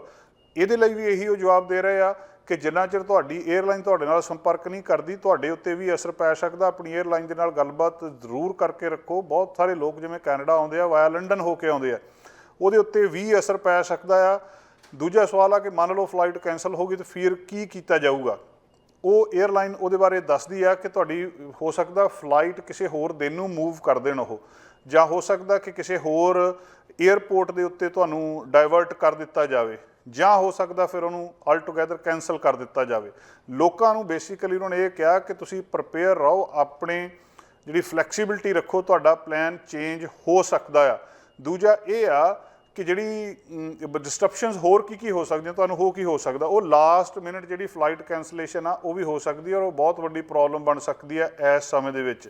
ਜੂਨ 2022 ਦੇ ਵਿੱਚ ਜਿਹੜੀ ਆਊਟਬਾਊਂਡ ਆ, ਜਿਹੜੇ ਬਾਹਰ ਜਾਣ ਵਾਲੇ ਲੋਕ ਸੀ, 188% ਤੱਕ ਉੱਤੇ ਚਲੇ ਗਏ ਸੀ। ਯੂਕੇ ਦੇ ਵਿੱਚ ਜੇ ਉਹਨੂੰ ਜੂਨ 2019 ਦੇ ਨਾਲ ਰਲਾ ਕੇ ਦੇਖਿਆ ਜਾਵੇ, 188%। ਇੰਨੀ ਦੁਨੀਆ ਨੂੰ ਸਾਂਭਣਾ ਉਹਨਾਂ ਦੇ ਵੱਸ 'ਚ ਨਹੀਂ ਆ, ਕਿਉਂਕਿ ਸਟਾਫ ਛੁੱਟੀ ਤੇ ਜਾ ਚੁੱਕਿਆ ਸੀ, ਕਿਸੇ ਨੇ ਕੰਮ ਧੰਦਾ ਬਦਲਿਆ, ਕੋਈ ਕਿਤੇ ਹੋਰ ਚਲੇ ਗਿਆ, ਬੰਦੇ ਮਿਲ ਹੀ ਨਹੀਂ ਰਹੇ, ਨਵਿਆਂ ਨੂੰ ਟ੍ਰੇਨਿੰਗ ਦੇਣ ਦੇ ਵਿੱਚ ਸਮਾਂ ਲੱਗ ਰਿਹਾ। ਇਸ ਵੇਲੇ ਹੀਥਰੋ ਏਅਰਪੋਰਟ ਨੇ ਬਹੁਤ ਵੱਡਾ ਫੈਸਲਾ ਲਿਆ, 11 ਸਤੰਬਰ ਤੱਕ ਲਿਮਟ ਲਾ ਦਿੱਤੀ ਹੈ, ਇਸ ਤੋਂ ਵੱਧ ਬੰਦੇ ਅਸੀਂ ਬਾਹਰ ਨਹੀਂ ਭੇਜ ਸਕਦੇ। ਹੋ ਸਕਦਾ ਇਸ ਚੀਜ਼ ਨੂੰ ਆਉਣ ਵਾਲੇ ਦਿਨਾਂ ਦੇ ਵਿੱਚ ਬਾਕੀ ਏਅਰਪੋਰਟ ਵੀ ਲਾਗੂ ਕਰ ਲੈਣ। ਕੈਨੇਡਾ ਦੇ ਵਿੱਚ ਏਅਰ ਕੈਨੇਡਾ ਨੇ ਕਿਹਾ ਸੀ ਕਿ ਅਸੀਂ ਫਲਾਈਟਾਂ ਆਪਣੀਆਂ ਕੈਂਸਲ ਕਰ ਰਹੇ ਹਾਂ, ਬਹੁਤ ਸਾਰੀਆਂ 150 ਦੇ ਕਰੀਬ ਫਲਾਈਟ ਇੱਕ ਦਿਨ ਦੇ ਵਿੱਚ ਕੈਂਸਲ ਹੋ ਰਹੀ ਆ ਜਿਹੜੀ ਏਅਰ ਕੈਨੇਡਾ ਦੀ। ਬਾਕੀ ਏਅਰਲਾਈਨਸ ਵੀ, ਹਰ ਏਅਰਲਾਈਨ, ਹਰ ਏਅਰਪੋਰਟ ਕਿਸੇ ਨਾ ਕਿਸੇ ਤਰ੍ਹਾਂ ਇਹਨੂੰ ਦੇਖਣ ਦਾ ਯਤਨ ਕਰ ਰਹੀ ਆ। ਅਸਲ ਦੇ ਵਿੱਚ ਜਦੋਂ ਇਹਨੂੰ ਅਸੀਂ ਕੰਪੇਅਰ ਕਰਕੇ ਦੇਖਦੇ ਹਾਂ ਕਿ ਪ੍ਰੀ ਪੈਂਡੈਮਿਕ ਟਰੈਵਲ ਦੇ ਵਿੱਚ ਗੱਲ ਕੀ ਸੀਗਾ, 2018 ਦੇ ਵਿੱਚ ਜਿਹੜੇ ਨੰਬਰ ਆਫ ਪੈਸੇਂਜਰਸ ਉੱਥੋਂ ਬਾਹਰ ਜਾਂਦੇ ਸੀ ਹੀਥਰੋ ਤੋਂ 2,20,000 ਸੀ, ਜਿਹੜੇ ਮਤਲਬ ਅਰਾਈਵਲ ਤੇ ਡਿਪਾਰਚਰ ਦੋਹਾਂ ਦੇ ਵਿੱਚ ਵਨਡੇ ਸੀਗੇ। ਹੁਣ ਦੇਖ ਲਓ ਕਿ ਇਸ ਵੇਲੇ ਉਹਨਾਂ ਨੇ ਇਹ ਲਿਮਿਟ ਲਾ ਦਿੱਤੀ ਹੈ ਕਿ ਇਹਦੇ ਤੋਂ ਜ਼ਿਆਦਾ ਨਹੀਂ ਹੋ ਸਕਦੇ, ਤੁਸੀਂ ਕੋਈ ਨਾ ਕੋਈ ਅਲਟਰਨੇਟਿਵ ਵੀ ਸੋਚ ਸਕਦੇ ਆ। ਦੂਜੀਆਂ ਏਅਰਪੋਰਟਸ ਦੇ ਉੱਤੇ ਬਰਮਿੰਘਮ ਇੰਟਰਨੈਸ਼ਨਲ ਏਅਰਪੋਰਟ ਆ, ਉੱਥੇ ਜਿਹੜਾ 1 ਘੰਟਾ ਲੱਗਦਾ ਲੰਡਨ ਤੋਂ, ਤੇ ਜਾਂ ਦੂਜੇ ਥਾਵਾਂ ਦੇ ਉੱਤੇ ਰੇਲ ਫੈਰੀ ਟ੍ਰੇਨ ਦੇ ਨਾਲ ਉਹ ਅਲਟਰਨੇਟਿਵ ਵੀ ਸੋਚੇ ਜਾ ਸਕਦੇ ਆ।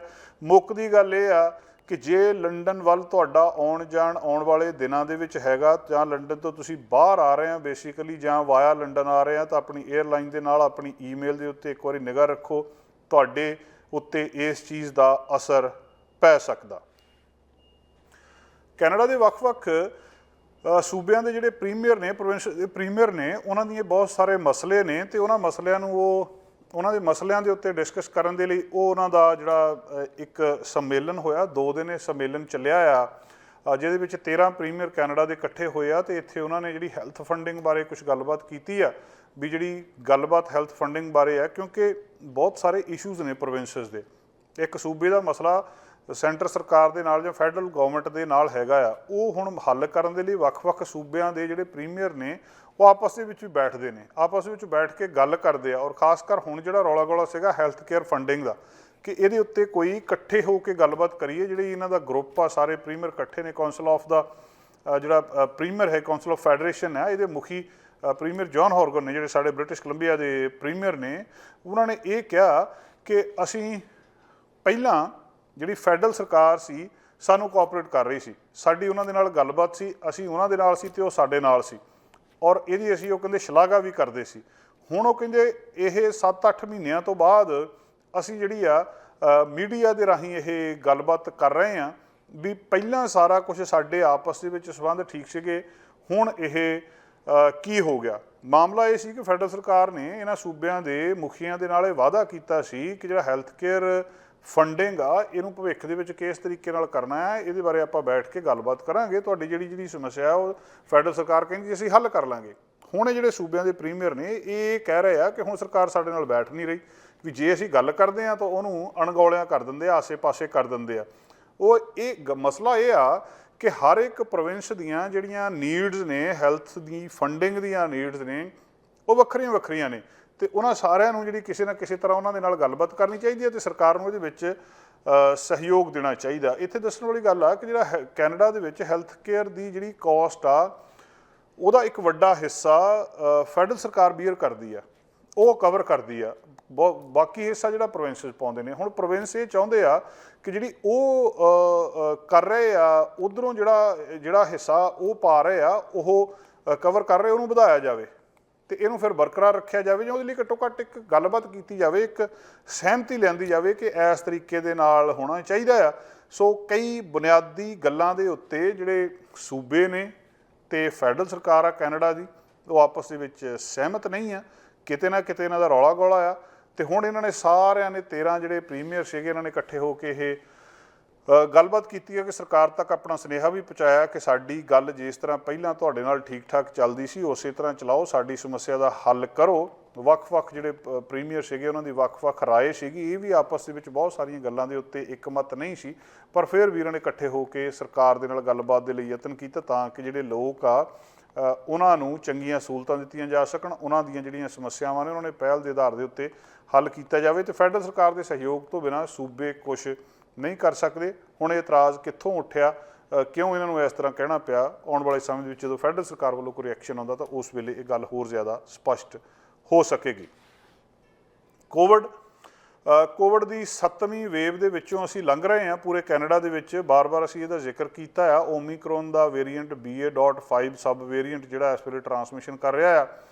ਕੱਲ੍ਹ ਵੀ ਅਸੀਂ ਗੱਲਬਾਤ ਕੀਤੀ ਸੀ ਕਿ ਜਿਹੜੀ ਚੌਥੀ ਡੋਜ਼ ਆ ਉਹ ਕਦੋਂ ਲੱਗਣੀ ਆ। ਲੋਕਾਂ ਦੇ ਵਿੱਚ ਕਨਫਿਊਜ਼ਨ ਆ ਕਿਉਂਕਿ ਹਰ ਇੱਕ ਸੂਬੇ ਦੀਆਂ ਨੀਤੀਆਂ ਵੱਖਰੀਆਂ ਨੇ। ਚੌਥੀ ਡੋਜ਼ ਜਿਹੜੀ ਇਸ ਵੈਕਸੀਨ ਦੀ ਹੈਗੀ ਆ, national advisory committee on immunisation ਨੂੰ ਨਾਸੀ ਵੀ ਕਹਿੰਦੇ ਆ, ਉਹਨਾਂ ਨੇ ਹੁਣ ਇੱਕ ਗਾਈਡੈਂਸ ਰਿਲੀਜ਼ ਕੀਤੀ ਆ ਕਿ ਜਿਹੜੀ ਬੂਸਟਰ ਕੈਂਪੇਨ ਆ ਉਹ ਕਿਸ ਤਰੀਕੇ ਦੇ ਨਾਲ ਚੱਲਣੀ ਹੈ। ਜਿਹੜੀ ਫੈਡਰਲ ਐਡਵਾਈਜ਼ਰੀ ਬੋਡੀ ਆ ਉਹ ਰਿਕਮੈਂਡ ਕਰ ਰਹੀ ਆ ਬਹੁਤ ਕੁਛ ਕਿ ਜਿਸ ਤਰੀਕੇ ਦੇ ਨਾਲ ਸਵੀਅਰ ਇਲਨੈਸ ਦਾ ਰਿਸਕ ਵੱਧ ਰਿਹਾ ਆ, ਹੁਣ ਇਹ ਸ਼ਾਰਟ ਐਸ ਫਾਲ ਦੇ ਵਿੱਚ ਲੋਕਾਂ ਨੂੰ ਦੇ ਦੇਣਾ ਚਾਹੀਦਾ ਹੈ। ਜਿਹੜਾ ਵਿਅਕਤੀ 12 ਸਾਲ ਤੋਂ 64 ਸਾਲ ਦੇ ਵਿੱਚ ਆ ਉਹ ਇਹਦੇ ਲਈ ਐਲੀਜੀਬਲ ਆ। ਤੇ ਉਹਨਾਂ ਨੇ ਵੱਖ-ਵੱਖ ਜਿਹੜੀ ਡਿਟੇਲ ਦਿੱਤੀ ਆ ਕਿ ਸਾਰੇ ਪ੍ਰੋਵਿੰਸ ਨੂੰ ਦੱਸ ਦਿੱਤਾ ਕਿ ਚੌਥੀ ਡੇਜ਼ ਦੇ ਲਈ ਕਿਹੜਾ ਗਰੁੱਪ ਐਲੀਜੀਬਲ ਆ।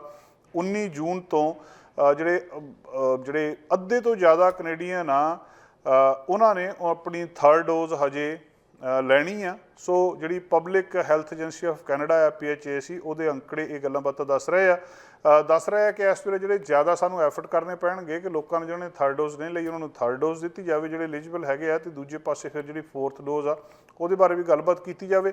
ਜਿਹੜੇ 4 ਦੇ 4 ਇਹ ਪ੍ਰੋਵਿੰਸ ਨੇ ਉਹਨਾਂ ਜਿਹੜੀ 4 ਦੀਆਂ ਚੌਥੀ ਡੋਜ਼ ਆ, 4 ਦੀਆਂ 4 ਡੋਜ਼ਸ ਸਾਰੇ ਪ੍ਰੋਵਿੰਸਿਸ ਦੇ ਵਿੱਚ ਵੱਖਰੇ ਵੱਖਰੇ ਹਿਸਾਬ ਦੇ ਨਾਲ ਚੱਲੀਆਂ ਸੀ। ਤੇ ਹੁਣ ਇਹ ਦੱਸਿਆ ਜਾ ਰਿਹਾ ਕਿ ਇਹਨਾਂ ਨੂੰ ਕਿਸੇ ਨਾ ਕਿਸੇ ਤਰ੍ਹਾਂ ਹਰ ਇੱਕ ਜਿਹੜੀ ਗਾਈਡਲਾਈਨਸ ਨੇ ਐਲੀਜੀਬਿਲਟੀ ਆ ਹਰ ਇੱਕ ਪ੍ਰੋਵਿੰਸ ਦੀ ਉਹਨਾਂ ਦੇ ਲਈ ਇਹ ਦੱਸੀ ਜਾਵੇ। ਜਿਸ ਤਰ੍ਹਾਂ ਯੂਕੌਨ ਗਵਰਨਮੈਂਟ ਸੀਗੀ ਉਹਨਾਂ ਨੇ ਚੌਥੇ ਸ਼ਾਟ ਦੇ ਲਈ ਐਲੀਜੀਬਿਲਟੀ ਵਧਾ ਦਿੱਤੀ ਸੀ ਕਿ ਸਾਰੇ ਇੰਡੀਵਿਜੂਅਲ ਜਿਹੜੇ 18 ਸਾਲ ਜਾਂ ਇਹਦੇ ਤੋਂ ਉੱਤੇ ਆ ਉਹ ਆਪਣੀ 4th ਡੋਜ਼ ਜਿਹੜੀ ਪਹਿਲੀ ਤੀਜੀ ਡੋਜ਼ ਲੱਗੀ ਸੀ ਉਹਦੇ 6 ਮਹੀਨਿਆਂ ਦੇ ਵਿੱਚ ਬੁੱਕ ਕਰ ਸਕਦੇ ਆ। ਤੇ ਅਪੁਆਇੰਟਮੈਂਟ ਜਿਹੜੀਆਂ 13 ਜੁਲਾਈ ਤੋਂ ਸ਼ੁਰੂ ਹੋ ਗਈਆਂ ਆ। ਤੇ ਇਹ ਵੀ ਉਹਨਾਂ ਨੇ ਕਿਹਾ ਕਿ ਜਿਹੜੀ COVID-19 ਦਾ ਚੌਥਾ ਸ਼ਾਟ ਆ ਜਾਣੀ ਕਿ 2nd ਬੂਸਟਰ ਆ ਉਹ ਉਦੋਂ ਤੱਕ ਰეკਮੈਂਡ ਨਹੀਂ ਕੀਤਾ ਜਾਂਦਾ ਜਦੋਂ ਤੱਕ 3 ਮਹੀਨੇ ਲੰਘ ਜਾਂਦੇ। ਫਿਰ ਉਹਨਾਂ ਨੇ ਉਹਦਾ ਆਪਣਾ ਵੀ ਦਿੱਤਾ। ਇਸੇ ਤਰ੍ਹਾਂ ਨਾਰਥ ਵੈਸਟ ਟੈਰੀਟਰੀਜ਼ ਹੈਗੀਆਂ ਨੇ, ਸਾਰੇ ਇੰਡੀਵਿਜੂਅਲ ਜਿਨ੍ਹਾਂ ਦੀ ਉਮਰ 50 ਸਾਲ ਜਾਂ ਜਿਹਦੇ ਤੋਂ ਉੱਤੋਂ ਆ ਤੇ ਜਿਹੜੇ ਇਮਿਊਨੋ ਕੰਪਰੋਮਾਈਜ਼ ਨੇ ਜਾਣੀ ਕਿ ਜਿਹਨਾਂ ਨੂੰ ਕੋਈ ਨਾ ਕੋਈ ਸਮੱਸਿਆ ਹੈ ਤੇ ਜਿਹੜੇ 12 ਸਾਲ ਤੇ ਉਹਦੇ ਤੋਂ ਉੱਤੇ ਨੇ ਉਹ ਚੌਥੀ ਡੋਜ਼ ਦੇ ਲਈ ਐਲੀਜੀਬਲ ਆ ਨਾਸੀ ਦੀਆਂ ਗਾਈਡਲਾਈਨਸ ਦੇ ਅਨੁਸਾਰ। ਤੇ 6 ਮਹੀਨੇ ਇਸੇ ਤਰ੍ਹਾਂ ਤੀਜੀ ਡੋਜ਼ ਤੋਂ ਬਾਅਦ ਹੋ ਜਾਣੇ ਚਾਹੀਦੇ ਆ। ਇਸੇ ਨੂਨਾਵਟ ਦੇ ਵਿੱਚ 18 ਸਾਲ ਤੋਂ ਉੱਪਰ ਵਾਲੇ ਐਲੀਜੀਬਲ ਨੇ ਚੌਥੀ ਡੋਜ਼ ਦੇ ਲਈ ਜੇ ਉਹਨਾਂ ਨੂੰ 4.5 ਮਹੀਨੇ ਹੋ ਗਏ ਆ ਲਾਸਟ ਡੋਜ਼ ਲਈ ਨੂੰ। ਥੋੜ੍ਹਾ ਜਿਹਾ ਫਰਕ ਜਿਹੜੀਆਂ ਸਾਰੀਆਂ ਜੂਰਿਸਡਿਕਸ਼ਨ ਆ ਉਹਨਾਂ ਦੇ ਵਿੱਚ ਥੋੜ੍ਹਾ ਫਰਕ ਹੈਗਾ ਆ। ਕੁਛ ਪ੍ਰਾਇਓਰਟਾਈਜ਼ ਕਰ ਰਿਹਾ ਖਾਸ ਏਜ ਗਰੁੱਪ ਨੂੰ। ਆਪਣੇ ਪ੍ਰੋਵਿੰਸ ਦੇ ਬਾਰੇ ਪਤਾ ਕੀਤਾ ਜਾ ਸਕਦਾ। ਜਿੱਦਾਂ ਬ੍ਰਿਟਿਸ਼ ਕੋਲੰਬੀਆ ਆ ਇੱਥੇ ਜਿਹੜਾ ਵੀ 12 ਸਾਲ ਤੋਂ ਉੱਪਰ ਆ ਉਹਨੂੰ ਕਿਹਾ ਜਾ ਰਿਹਾ ਕਿ ਉਹ ਆਪਣਾ ਬੂਸਟ ਸ਼ਾਟ ਇਸ ਫਾਲ ਦੇ ਵਿੱਚ ਲਵਾ ਲਵੇ। ਉਹ 6 ਮਹੀਨੇ ਬਾਅਦ ਜਦੋਂ ਉਹਨੇ ਆਪਣੀ ਲਾਸਟ ਡੋਜ਼ ਲਈ ਸੀਗੀ। ਜਿਹੜੇ ਇਸ ਵੇਲੇ ਗਰੁੱਪ ਐਲੀਜੀਬਲ ਨੇ ਚੌਥੀ ਡੋਜ਼ ਦੇ ਲਈ ਉਹ 70 ਸਾਲ ਤੋਂ ਉੱਪਰ ਵਾਲੇ ਤੇ ਜਿਹੜੇ ਲੌਂਗ ਟਰਮ ਕੇਅਰ ਦੇ ਵਿੱਚ ਨੇ ਜਾਂ ਲੌਂਗ ਟਰਮ ਦੇ ਇੰਡੀਜੀਨਸ ਲੋਕ ਨੇ ਜਿਹੜੇ 55 ਸਾਲ ਤੋਂ ਉੱਪਰ ਵਾਲੇ ਤੇ ਜਾਂ ਜਿਹੜੇ ਸਾਰੇ ਇਮਿਊਨੋ ਕੰਪਰੋਮਾਈਜ਼ਡ ਲੋਕ ਨੇ ਉਹ। ਇਸੇ ਤਰ੍ਹਾਂ ਅਲਬਰਟਾ ਆ ਉੱਥੇ ਵਿੱਚ 70 ਤੇ 70 ਸਾਲ ਤੋਂ ਉੱਪਰ ਵਾਲੇ ਐਲੀਜੀਬਲ ਨੇ ਚੌਥੀ ਡੋਜ਼ ਦੇ ਲਈ। ਫਸਟ ਨੇਸ਼ਨ ਮੈਟੀਜ਼ ਇੰਡੀਅਨਸ ਪੀਪਲ ਜਿਹੜੇ ਇਹ ਲੋਕ ਨੇ 65 ਸਾਲ ਤੋਂ ਉੱਪਰ ਵਾਲੇ ਤੇ ਸਾਰੇ ਸੀਨੀਅਰਸ ਜਿਹੜੀ ਕੇਅਰ ਸੈਟਿੰਗਸ ਦੇ ਵਿੱਚ ਰਹਿ ਰਹੇ ਆ ਰਿਗਾਰਡਲੈਸ ਕਿ ਉਹਨਾਂ ਦੀ ਉਮਰ ਕਿੰਨੀ ਆ ਉਹ ਸਾਰੇ ਵੀ ਇਹਦੇ ਲਈ ਐਲੀਜੀਬਲ ਦੱਸੇ ਜਾ ਰਹੇ ਆ। ਜਿਹੜਾ ਮੋਸਟ ਰੀਸੈਂਟਲੀ ਅਵੇਲੇਬਲ ਡਾਟਾ ਆ public health authority of Canada the 38% Alberta 'ਚ ਰਹਿਣ ਵਾਲੀ ਪਾਪੂਲੇਸ਼ਨ ਨੇ ਤੀਜੀ ਡੋਜ਼ ਲਵਾ ਲਈ ਆ। ਇਸੇ ਤਰ੍ਹਾਂ ਸਸਕਾਚਵਨ ਦੇ ਵਿੱਚੋਂ ਜਿਹੜੀਆਂ ਡਿਟੇਲ ਸਾਹਮਣੇ ਆ ਰਹੀਆਂ ਕਿ ਉਹ ਸਾਰੇ ਵਿਅਕਤੀ ਜਿਨ੍ਹਾਂ ਦੀ ਉਮਰ 50 ਸਾਲ ਜਾਂ ਇਹਦੇ ਤੋਂ ਉੱਤੇ ਆ ਉਹ ਚੌਥੀ ਡੋਜ਼ ਦੇ ਲਈ ਐਲੀਜੀਬਲ ਆ। ਤੇ ਜਿਹੜੀ ਜੇ ਉਹਨਾਂ ਨੇ ਜਿਹੜੀ ਤੀਜੀ ਡੋਜ਼ ਆ ਉਹ ਲਵਾਉਣ ਤੋਂ 4 ਮਹੀਨੇ ਬਾਅਦ ਉਹ ਐਲੀਜੀਬਲ ਇਹਦੇ ਲਈ ਹੋ ਜਾਣਗੇ। ਤੇ ਦੂਜੇ ਗਰੁੱਪ ਜਿਹੜੇ 4th ਡੋਜ਼ ਦੇ ਲਈ ਐਲੀਜੀਬਲ ਹੈਗੇ ਆ ਮੈਨੀਟੋਬਾ ਦੇ ਵਿੱਚ ਉਹ ਲੋਕ ਜਿਨ੍ਹਾਂ ਦੀ ਉਮਰ 50 ਸਾਲ ਤੋਂ ਉੱਪਰ ਆ ਜਾਂ ਫਸਟ ਨੇਸ਼ਨ ਜਾਂ ਦੂਜੇ ਸਾਰੇ ਲੋਕ ਨੇ ਉਹ 30 ਸਾਲ ਤੋਂ ਉੱਪਰ ਵਾਲੇ ਤੇ ਜਾਂ ਜਿਹੜੇ ਰੈਜ਼ੀਡੈਂਟਸ ਨੇ ਪਰਸਨਲ ਕੇਅਰ ਹੋਮਸ ਦੇ ਵਿੱਚ ਜਾਂ ਬਜ਼ੁਰਗ ਲੋਕ ਜਿਹੜੇ ਇਹਨਾਂ ਸੈਟਿੰਗਸ ਦੇ ਵਿੱਚ ਰਹਿ ਰਹੇ ਆ ਜਾਂ ਜਿਹੜੇ ਮੋਡਰੇਟ ਤੋਂ ਸਵੀਅਰ ਇਮਿਊਨੋ ਕੰਪਰੋਮਾਈਜ਼ਡ ਇੰਡੀਵਿਜੂਅਲਸ ਨੇ ਔਰ ਉਹ 18 ਤੋਂ 49 ਸਾਲ ਦੇ ਵਿੱਚ। ਸੋ ਮੈਨੀਟੋਬਾ ਦੇ ਵਿੱਚ 50 ਸਾਲ ਤੋਂ ਉੱਪਰ ਵਾਲੇ ਸਾਰੇ ਚੌਥੀ ਡੋਜ਼ ਲਵਾ ਸਕਦੇ ਆ। ਜਿਹੜੇ ਫਸਟ ਨੇਸ਼ਨ ਵਾਲੇ ਆ ਉਹ 30 ਸਾਲ ਤੋਂ ਉੱਪਰ ਵਾਲੇ ਐਲੀਜੀਬਲ ਆ। ਦੂਜਾ ਜਿਹੜੇ ਪਰਸਨਲ ਕੇਅਰ ਹੋਮਸ 'ਚ ਨੇ, ਬਜ਼ੁਰਗ ਨੇ ਜਾਂ ਮੋਡਰੇਟ ਤੋਂ ਸਵੀਅਰ ਇਮਿਊਨੋ ਕੰਪਰੋਮਾਈਜ਼ਡ ਨੇ 18 ਸਾਲ ਤੋਂ ਲੈ ਕੇ 19 ਸਾਲ ਤੱਕ। ਸੋ ਇਸ ਵੇਲੇ ਇਹਦੀਆਂ ਜਿਹੜੀਆਂ ਡਿਟੇਲਸ ਨੇ ਉਹ ਵੀ ਸਾਹਮਣੇ ਆ ਰਹੀਆਂ। ਨੋਵਾ ਸਕੋਸ਼ੀਆ ਬਾਰੇ ਵੀ ਗਾਈਡਲਾਈਨਸ ਨੇ, ਮਤਲਬ ਹਰ ਪ੍ਰੋਵਿੰਸ ਬਾਰੇ ਵੱਖਰੀਆਂ ਗਾਈਡਲਾਈਨਸ ਹੈਗੀਆਂ ਆ। ਓਨਟਾਰੀਓ ਦੇ ਵਿੱਚ 14 ਜੁਲਾਈ ਤੋਂ ਲੈ ਕੇ ਸਾਰੇ ਅਡਲਟ ਜਿਹੜੇ 18 ਤੋਂ ਲੈ ਕੇ 59 ਸਾਲ ਤੱਕ ਆ, ਥਰਡ ਡੋਜ਼ ਲੱਗ ਗਈ ਆ। ਥਰਡ ਡੋਜ਼ ਲੱਗੀ ਨੂੰ 5 ਮਹੀਨੇ ਹੋ ਗਏ ਆ ਅਤੇ ਉਹ ਜਿਹੜੇ ਆ ਇਹਦੇ ਲਈ ਐਲੀਜੀਬਲ ਨੇ ਅਤੇ ਇਹ ਚੌਥੀ ਡੋਜ਼ ਦੇ ਲਈ। ਸੋ ਹੁਣ ਇਹ ਚੌਥੀ ਡੋਜ਼ ਜਿਹੜੀ ਆ ਲੱਗੂਗੀ। ਪਹਿਲਾਂ ਜਿਹੜੇ ਐਲੀਜੀਬਲ ਗਰੁੱਪ ਸੀਗਾ ਉਹਨਾਂ ਦੀ ਉਮਰ 60 ਸਾਲ ਜਾਂ ਉਹ ਤੋਂ ਉੱਤੇ ਸੀਗੀ, ਜਾਂ ਫਸਟ ਨੇਸ਼ਨ ਜਿਹੜੇ ਦੂਜੇ ਸੀਗੇ ਉਹ ਸਾਰੇ ਜਿਹੜੇ 18 ਸਾਲ ਤਾਂ ਇਹਦੇ ਤੋਂ ਉੱਪਰ ਵਾਲੇ ਉਮਰ ਸੀਗੀ। ਇਸੇ ਤਰ੍ਹਾਂ ਕੁਬੈਕ ਦੇ ਵਿੱਚ ਅਤੇ ਓਨਟਾਰੀਓ ਦੇ ਵਿੱਚ ਵੀ ਜਿਹੜੀ ਇਸ ਵੇਲੇ 7th ਵੇਵ ਪੈਂਡੈਮਿਕ ਦੀ ਪਿਛਲੇ ਹਫ਼ਤੇ ਦੱਸਿਆ ਗਿਆ ਸੀ ਕਿ ਉਹ ਚੱਲ ਰਹੀ ਆ, ਉਹਦੇ ਤਹਿਤ ਹੁਣ ਵੱਖ-ਵੱਖ ਥਾਵਾਂ ਦੇ ਉੱਤੇ ਇਹ ਡੋਜ਼ ਲਾਉਣ ਦੀਆਂ ਗਾਈਡਲਾਈਨਸ ਦਿੱਤੀਆਂ ਜਾ ਰਹੀਆਂ। ਲੋਕ ਇਸ ਗੱਲ ਦੇ ਉੱਤੇ ਵੀ ਇਤਰਾਜ਼ ਕਰਦੇ ਸੀ ਕਿ ਜੇਕਰ ਸਾਇੰਸ ਇੱਕ ਥਾਂ ਦੇ ਉੱਤੇ ਫੋਲੋ ਕੀਤੀ ਜਾਂਦੀ ਹੈ, ਇੱਕੋ ਹੀ ਸਾਇੰਸ ਆ, ਤਾਂ ਫਿਰ ਉਹਨੂੰ ਸਾਰੇ ਪ੍ਰੋਵਿੰਸ ਦੇ ਵਿੱਚ ਬਰਾਬਰ ਲਾਗੂ ਕਿਉਂ ਨਹੀਂ ਕੀਤਾ ਜਾ ਰਿਹਾ, ਇੱਥੇ ਫਰਕ ਕਿਉਂ ਆ। ਹੁਣ ਜਿਹੜੀਆਂ ਉਹ ਗਾਈਡਲਾਈਨਸ ਸਾਰਿਆਂ ਦੇ ਕੋਲ ਸਾਹਮਣੇ ਨੇ। ਤੁਸੀਂ ਵੈਬਸਾਈਟ ਦੇ ਉੱਤੇ ਜਾਂ ਆਪਣੇ ਲੋਕਲ ਫੋਨ ਕਰਕੇ ਪਤਾ ਕਰ ਸਕਦੇ ਹੋ ਕਿ ਤੁਸੀਂ ਚੌਥੀ ਡੋਜ਼ ਦੇ ਲਈ ਕਦੋਂ ਐਲੀਜੀਬਲ ਹੋ। ਪ੍ਰੋਗਰਾਮ ਦੇ ਅਗਲੇ ਹਿੱਸੇ ਵਿੱਚ ਆਪਾਂ ਗੱਲਬਾਤ ਕਰਨੀ ਆ ਸਰਦਾਰ ਕੁਲਦੀਪ ਸਿੰਘ ਸਿੱਧੂ ਹੋਣਾ ਨਾਲ। ਜਿਹੜੀ ਅੱਜ ਦੀ ਪ੍ਰਮੁੱਖ ਖਬਰ ਅਸੀਂ ਸਭ ਤੋਂ ਪਹਿਲਾਂ ਚਰਚਾ ਦੇ ਵਿੱਚ ਕੀਤੀ ਸੀ, ਉਹਦੇ ਉੱਤੇ ਬੈਂਕਾਂ ਦੇ ਵਿੱਚ ਵਿਆਜ ਦਰ ਵਧਣ ਦਾ ਕਿਹਦੇ ਉੱਤੇ ਕੀ ਅਸਰ ਪੈ ਰਿਹਾ। ਦੋਸਤੋ, ਅੱਜ ਬੈਂਕ ਆਫ ਕੈਨੇਡਾ ਨੇ ਵਿਆਜ ਦਰਾਂ ਦੇ ਵਿੱਚ ਵਾਧਾ ਕਰ ਦਿੱਤਾ। ਕਾਫੀ ਦਿਨਾਂ ਤੋਂ ਇਹ ਗੱਲਬਾਤ ਚੱਲਦੀ ਸੀ ਵੀ ਵਾਧਾ ਕਰਨਾ, ਪਰ ਅੱਜ ਕੋਈ ਵੀ ਅਖਬਾਰ ਚੱਕ ਕੇ ਦੇਖ ਲਓ, ਕੋਈ ਵੀ ਨਿਊਜ਼ ਦੇਖ ਲਓ, ਉਹਦੇ ਉੱਤੇ ਲੋਕਾਂ ਦੇ ਵਿੱਚ ਇੱਕੋ ਹੀ ਗੱਲ ਦੀ ਚਰਚਾ ਹੈ ਕਿ ਵਿਆਜ ਦਰ ਵੱਧ ਗਏ ਅਤੇ ਜਿੰਨਾ ਲੋਕਾਂ ਨੇ ਸੋਚਿਆ ਸੀ ਉਹਦੇ ਤੋਂ ਕਿਤੇ ਜ਼ਿਆਦਾ ਵੱਧ ਗਏ। ਰੌਲਾ ਕੀ ਆ, ਆਮ ਬੰਦੇ ਦੇ ਉੱਤੇ ਇਹਦਾ ਅਸਰ ਕੀ ਪਊਗਾ, ਇਹ ਹੋਇਆ ਕੀ ਆ, ਇਹਦੇ ਬਾਰੇ ਅਸੀਂ ਜਾਣਕਾਰੀ ਲੈਣ ਲਈ ਪਹੁੰਚੇ ਹਾਂ ਖਾਲਸਾ ਕ੍ਰੈਡਿਟ ਯੂਨੀਅਨ ਸਰਦਾਰ ਕੁਲਦੀਪ ਸਿੰਘ ਸਿੱਧੂ ਹੋਣਾ ਕੋਲ, ਸੀਨੀਅਰ ਕਮਿਊਨਿਟੀ ਮੈਨੇਜਰ। ਸਿੱਧੂ ਸਾਹਿਬ, ਜਿਹੜਾ ਅੱਜ ਵਿਆਜ ਦਰ ਵਧਿਆ, ਪਹਿਲਾਂ ਦੱਸਿਓ ਇਹ ਕੀ ਹੋਇਆ ਕੀ ਹੈ ਜਿਹਦੀ ਇੰਨੀ ਚਰਚਾ ਹੈ। ਕਿਉਂਕਿ ਦੇਖੋ, ਜਿਹੜਾ ਬੈਂਕ ਆਫ ਕੈਨੇਡਾ ਨੇ ਜਿਹੜੀ ਅੱਜ ਮੀਟਿੰਗ ਸੀ ਉਹਨਾਂ ਦੀ ਗਵਰਨਰ ਕੌਂਸਲ ਦੀ, ਉਹਦੇ ਵਿੱਚ ਉਹਨਾਂ ਨੇ ਜਿਹੜਾ ਬੈਂਕ ਰੇਟ ਆ ਉਹ 1% ਵਧਾਤਾ, ਜਿਹੜਾ ਕਿ ਇਹ ਲੱਗਦਾ ਸੀ ਕਿਉਂਕਿ US ਦੇ ਵਿੱਚ ਜਿਹੜੀ ਉਹਨਾਂ ਦੀ ਫੈਡਰਲ ਰਿਜ਼ਰਵ ਨੇ ਕੀਤਾ ਸੀ, ਉਹਨਾਂ ਨੇ 0.75% ਕੀਤਾ, 0.5% ਇਨਕਰੀਜ਼ ਕੀਤਾ ਸੀ। ਅਤੇ ਜਿੰਨੇ ਵੀ ਅਰਥ ਸ਼ਾਸਤਰੀ ਸੀਗੇ ਕੈਨੇਡਾ ਦੇ ਬਿਗ 5 ਬੈਂਕਸ ਦੇ ਵੀ, ਜਾਂ ਜਿੰਨੇ ਵੀ ਇਕੋਨਮਿਸਟ ਸੀਗੇ, ਉਹਨਾਂ ਸਾਰਿਆਂ ਨੇ ਪ੍ਰੈਡਿਕਸ਼ਨ ਇਹੀ ਕੀਤੀ ਸੀ ਕਿ Canada will do same as the US। ਸੋ ਸਾਰਿਆਂ ਨੂੰ ਇਹ ਸੀ ਕਿ 0.75 ਤੇ ਹੀ ਇਨਕਰੀਜ਼ ਹੋਏਗਾ ਰੇਟ, ਪਰ ਸਰਪ੍ਰਾਈਜ਼ ਅੱਜ 1% ਇਨਕਰੀਜ਼ ਕਰਤਾ। ਇਹਦਾ ਮਤਲਬ ਕੀ ਹੈ ਜੀ, 1% ਇਨਕਰੀਜ਼ ਕਰਨ ਦਾ ਕੀ ਮਤਲਬ ਹੋਇਆ? ਦੇਖੋ, ਪਹਿਲੀ ਗੱਲ ਤਾਂ ਇਹ ਹੈ ਵੀ ਮਤਲਬ ਤਾਂ ਇਹ ਹੈ ਕਿ ਜਦੋਂ ਹੁਣ ਬੈਂਕਾਂ ਨੇ ਬੈਂਕ ਆਫ ਕੈਨੇਡਾ ਤੋਂ ਪੈਸਾ ਲੈਣਾ ਤਾਂ ਉਹ 1% ਮਹਿੰਗਾ ਮਿਲੂਗਾ। ਉਹ ਮਹਿੰਗਾ ਮਿਲੂਗਾ ਤਾਂ ਅੱਗੇ ਮੌਰਗੇਜਸ ਮਹਿੰਗੀਆਂ ਹੋਣਗੀਆਂ, ਮੌਰਗੇਜਸ ਮਹਿੰਗੀਆਂ ਹੋਣਗੀਆਂ ਤਾਂ ਲਾਈਨ ਆਫ ਕ੍ਰੈਡਿਟ ਮਹਿੰਗੀ ਹੋਣੀ ਆ। ਉਹਦੇ ਨਾਲ ਤੁਹਾਡੀਆਂ ਇੰਸਟਾਲਮੈਂਟਸ ਵਧਣੀਆਂ, ਤੁਹਾਡੇ ਕੰਜ਼ਿਊਮਰ 'ਤੇ ਜਿਹੜਾ ਅਲਟੀਮੇਟਲੀ ਜਿਹੜਾ ਅਸਰ ਪੈਣਾ ਉਹਦੀ ਜੇਬ 'ਤੇ ਪੈਣਾ। ਇਹਦਾ ਅਸਰ ਹੈ ਜੀ। ਪਰ ਇਹ ਕਿਉਂ ਕੀਤਾ? ਗਵਰਨਰ ਨੇ ਜਿਹੜੀ ਆਪਣੀ ਪ੍ਰੈਸ ਕਾਨਫਰੰਸ ਸੀ, ਜਦੋਂ ਇਹ ਡਿਸੀਜਨ ਕੀਤਾ, ਉਹਦੇ ਵਿੱਚ ਉਹਨੇ 3 ਮੇਨ ਫੈਕਟਰ ਦੱਸੇ ਨੇ। ਸਭ ਤੋਂ ਪਹਿਲਾਂ ਤਾਂ ਸੇਮ ਉਹੀ ਹੈ ਜਿਹੜਾ ਰਸ਼ੀਅਨ ਯੂਕਰੇਨ ਵਾਰ, ਉਸ ਤੋਂ ਬਾਅਦ ਜਿਹੜੀ ਸਪਲਾਈ ਚੇਨ, ਠੀਕ ਹੈ ਜੀ, ਇੰਟਰਨੈਸ਼ਨਲ ਲੈਵਲ 'ਤੇ ਜਿਹੜੀ ਸਪਲਾਈ ਦਾ ਇਫੈਕਟ ਹੋ ਰਿਹਾ। ਚਾਈਨਾ ਦੇ ਵਿੱਚ ਹਜੇ ਕੋਵਿਡ ਦੇ ਕਰਕੇ ਲੋਕਡਾਊਨ ਵੀ 2-3 ਵੱਡੇ ਸ਼ਹਿਰਾਂ ਦੇ ਵਿੱਚ ਹੈਗਾ, ਉਹਦੇ ਕਰਕੇ ਜਿਹੜੀ ਸਪਲਾਈ ਆ ਉਹਦੇ 'ਤੇ ਕਾਫੀ ਮਾੜਾ ਪੈ ਰਿਹਾ, ਚੀਜ਼ਾਂ ਟਾਈਮ 'ਤੇ ਪਹੁੰਚ ਨਹੀਂ ਰਹੀਆਂ। ਫਿਰ ਜਦੋਂ ਉਹ ਨਹੀਂ ਪਹੁੰਚਦੀਆਂ ਤਾਂ ਇਕਨੋਮਿਕਸ ਦਾ ਇੱਕ ਰੂਲ ਹੈ ਕਿ ਡਿਮਾਂਡ ਐਂਡ ਸਪਲਾਈ, ਅਤੇ ਫਿਰ ਉਹਦੀਆਂ ਪ੍ਰਾਈਸਿਸ ਅਪ ਹੋ ਜਾਂਦੀਆਂ ਨੇ। ਉਹ ਅਪ ਹੋਣ ਦੀ ਵਜ੍ਹਾ ਕਰਕੇ ਇਨਫਲੇਸ਼ਨ ਹਾਈ ਚਲਿਆ ਗਿਆ। ਅਸੀਂ ਹੁਣ ਤੁਸੀਂ ਅੱਜ ਹੀ ਦੇਖੋ ਕਿ ਅਮਰੀਕਾ ਦੇ ਵਿੱਚ ਜਿਹੜਾ ਇਨਫਲੇਸ਼ਨ ਆ ਉਹ 9% ਦੀ ਫਿਗਰ ਨੂੰ ਟੱਚ ਕਰ ਗਿਆ। ਸਾਡਾ ਜਿਹੜਾ ਮਈ ਦੇ ਵਿੱਚ 7.7 ਸੀ, ਉਹ 8 ਤੋਂ ਉੱਪਰ ਹੁਣ ਹੋ ਚੁੱਕਿਆ। ਠੀਕ ਹੈ ਜੀ। ਸੋ ਬੈਂਕ ਆਫ ਕੈਨੇਡਾ ਦਾ ਜਿਹੜਾ ਟਾਰਗੇਟ ਇਹੀ ਸੀ ਕਿ ਅਸੀਂ 2% ਤੱਕ ਇਨਫਲੇਸ਼ਨ ਲੈ ਕੇ ਆਉਣੀ ਆ। ਠੀਕ ਹੈ, ਮਹਿੰਗਾਈ ਨੂੰ ਕੰਟਰੋਲ ਕਰਨਾ। ਸੋ ਉਹਨਾਂ ਕੋਲ ਇੱਕੋ ਹੱਲ ਆ ਕਿ ਉਹ ਰੇਟ ਇਨਕਰੀਜ਼ ਕਰਨਗੇ। ਔਰ ਇਹ ਇੱਥੇ ਹੀ ਬਸ ਨਹੀਂ, ਜਿਹੜਾ ਉਹਨਾਂ ਨੇ ਕੁਆਂਟੀਟੇਟਿਵ ਟਾਈਟਨਿੰਗ ਦੀ ਜਿਹੜੀ ਚੀਜ਼ ਦੱਸੀ ਹੈ ਗਵਰਨਰ ਨੇ, ਉਹਦੇ ਵਿੱਚ ਇਹ ਹੈ ਕਿ ਸਤੰਬਰ ਦੇ ਵਿੱਚ ਹੋ ਸਕਦਾ ਹੋਰ ਰੇਟ ਵਧਣ। ਇਹਦਾ ਹੁਣ ਅਸਰ ਇਸ ਵੇਲੇ ਕਿੰਨਾ ਕੁ ਪਊਗਾ? ਜਦੋਂ ਅਸੀਂ 1% ਕਹਿੰਦੇ ਹਾਂ, ਜਿਹੜਾ ਬੰਦਾ ਮੌਰਗੇਜ ਲੈਣ ਚੱਲਿਆ, ਇੱਕ ਤਾਂ ਇਹ ਆ ਵੀ ਉਹਦਾ ਕੋਈ ਫਰਕ ਨਹੀਂ ਪੈਣਾ ਬਹੁਤਾ, $100-200 ਦਾ ਹੀ ਫਰਕ ਪੈਣਾ ਆ, ਜਾਂ ਇਹ ਸਾਲ ਦਾ ਫਰਕ ਪੈਂਦਾ, ਮਹੀਨੇ ਦੀ ਪੇਮੈਂਟ 'ਤੇ ਫਰਕ ਪੈਂਦਾ, ਮੌਰਗੇਜ ਜਿਹਨੇ ਲੈਣੀ ਆ ਉਹਨੂੰ ਮੌਰਗੇਜ ਲੈਣੀ ਔਖੀ ਹੋਊਗੀ। ਅਸਲ ਦੇ ਵਿੱਚ ਇਹਦਾ ਕਿੰਨਾ ਕੁ ਵੱਡਾ ਇੰਪੈਕਟ ਹੈ ਜੇ ਆਮ ਬੰਦੇ ਨੇ ਸਮਝਣਾ ਹੋਵੇ ਕਿ 1% ਦੇ ਨਾਲ ਉਹਦੀ ਮੌਰਗੇਜ ਨੂੰ ਕਿੰਨਾ ਕੁ ਫਰਕ ਪਊਗਾ? ਓਕੇ, ਹੁਣ ਪਹਿਲਾ ਕੁਐਸਚਨ ਹੈਗਾ ਕੁਆਲੀਫਿਕੇਸ਼ਨ ਦਾ। ਸੋ ਇਹਦੇ ਨਾਲ ਤੁਹਾਡੀ ਜਿਹੜੀ ਮੌਰਗੇਜ ਦੀ ਕੁਆਲੀਫਿਕੇਸ਼ਨ ਹੈ ਜਦੋਂ ਆਪਾਂ ਕਰਦੇ ਹਾਂ ਉਹ ਹਾਰਡ ਹੋ ਜਾਣੀ ਆ। ਮਤਲਬ ਹੁਣ ਮੌਰਗੇਜ ਔਖੀ ਮਿਲੂਗੀ? ਯੈਸ, ਉਹਦੇ ਨਾਲ ਕੀ ਹੋਣਾ, ਕਿਉਂਕਿ ਦੇਖੋ ਜਿਹੜਾ ਸਟ੍ਰੈਸ ਟੈਸਟ ਹੈ ਜਿਹੜਾ ਬੈਂਕਸ ਫੋਲੋ ਕਰਦੀਆਂ ਨੇ, ਸਮ ਕ੍ਰੈਡਿਟ ਯੂਨੀਅਨਸ ਫੋਲੋ ਕਰਦੀਆਂ ਨੇ, ਉਹ 5.25 'ਤੇ ਕੁਆਲੀਫਾਈ ਕਰਨਾ ਜਾਂ ਕੰਟਰੈਕਟ ਰੇਟ +2%। ਠੀਕ ਹੈ ਜੀ। ਹੁਣ ਬੈਂਕਾਂ ਨੇ ਪਹਿਲਾਂ ਹੁੰਦਾ ਸੀ ਕਿ ਕੰਟਰੈਕਟ ਰੇਟ ਤੁਹਾਡੇ 2%, 2.25%, 1.99 ਇੱਥੇ ਹੁੰਦੇ ਸੀ। ਠੀਕ ਹੈ ਜੀ, ਪਰ ਉਦੋਂ ਕੁਆਲੀਫਾਈ ਕਰਦੇ ਸੀ 5.25 'ਤੇ। ਹੁਣ ਜਿਹੜੇ ਕੰਟਰੈਕਟ ਰੇਟ ਨੇ ਰਾਈਟ ਨਾਓ, ਜੇ ਤੁਸੀਂ ਫਿਕਸ ਮੌਰਗੇਜ ਕਰਨੀ ਆ ਦੈਟਸ ਨੀਅਰ 5%। ਸੋ 5% +2%, ਸੋ 7% 'ਤੇ ਕੁਆਲੀਫਿਕੇਸ਼ਨ ਹੋਏਗੀ ਅਤੇ ਉਹਦੇ ਨਾਲ ਮੌਰਗੇਜ ਘੱਟ ਮਿਲਣੀ ਹੈ, ਕੁਆਲੀਫਿਕੇਸ਼ਨ ਬਹੁਤ ਘੱਟ ਜਾਣੀ ਹੈ। ਤੇ ਜਿਨ੍ਹਾਂ ਨੇ ਲੈ ਲਈ ਹੈ ਮੌਰਗੇਜ ਉਹਨਾਂ ਨੂੰ ਵੀ ਕੋਈ ਫਰਕ ਪਊਗਾ? ਹਾਂਜੀ, ਉਹ ਡਿਪੈਂਡ ਕਰਦਾ। ਦੇਖੋ ਹੁਣ ਇਹਦੇ ਵਿੱਚ ਦੋ ਚੀਜ਼ਾਂ ਨੇ, ਇੱਕ ਤਾਂ ਹੈਗੀ ਹੈ ਫਿਕਸਡ ਮੌਰਗੇਜ। ਜਿੰਨਾ ਚਿਰ ਤੁਸੀਂ ਫਿਕਸ ਮੌਰਗੇਜ ਦੀ ਟਰਮ ਤੁਹਾਡੇ ਕੋਲ ਹੈਗੀ ਆ 2 ਸਾਲ ਦੀ ਜਾਂ 3 ਸਾਲ ਦੀ, ਤੁਹਾਨੂੰ ਵਰੀ ਕਰਨ ਦੀ ਜ਼ਰੂਰਤ ਨਹੀਂ। ਉਹ ਜੋ ਰੇਟ ਤੁਹਾਡਾ ਪਹਿਲਾਂ ਡਿਸਾਈਡ ਹੋਇਆ ਸੀ ਉਹੀ ਲੱਗਣਾ, ਉਹੀ ਤੁਹਾਡੀ ਕਿਸ਼ਤ ਰਹਿਣੀ ਆ। ਠੀਕ ਹੈ ਜੀ।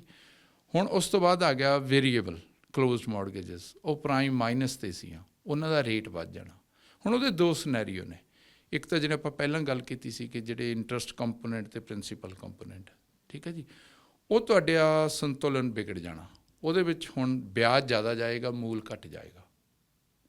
ਠੀਕ ਹੈ ਜੀ। ਅਲਟੀਮੇਟਲੀ ਫਿਰ ਹੋਣਾ ਕੀ ਆ ਕਿ ਜਦੋਂ ਉਹ ਮੂਲ ਘੱਟ ਜਾਏਗਾ, ਤੁਹਾਨੂੰ ਪਹਿਲਾਂ ਜਾਂ 30 ਸਾਲ ਦੀ ਮੌਰਗੇਜ ਦਿੱਤੀ ਸੀ ਜਾਂ 25 ਸਾਲ ਦੀ ਵੀ, ਉਨੇ ਚਿਰ ਦੇ ਵਿੱਚ ਤੁਹਾਡੀ ਮੌਰਗੇਜ ਜ਼ੀਰੋ ਪੇ ਆਫ ਹੋ ਜਾਏਗੀ।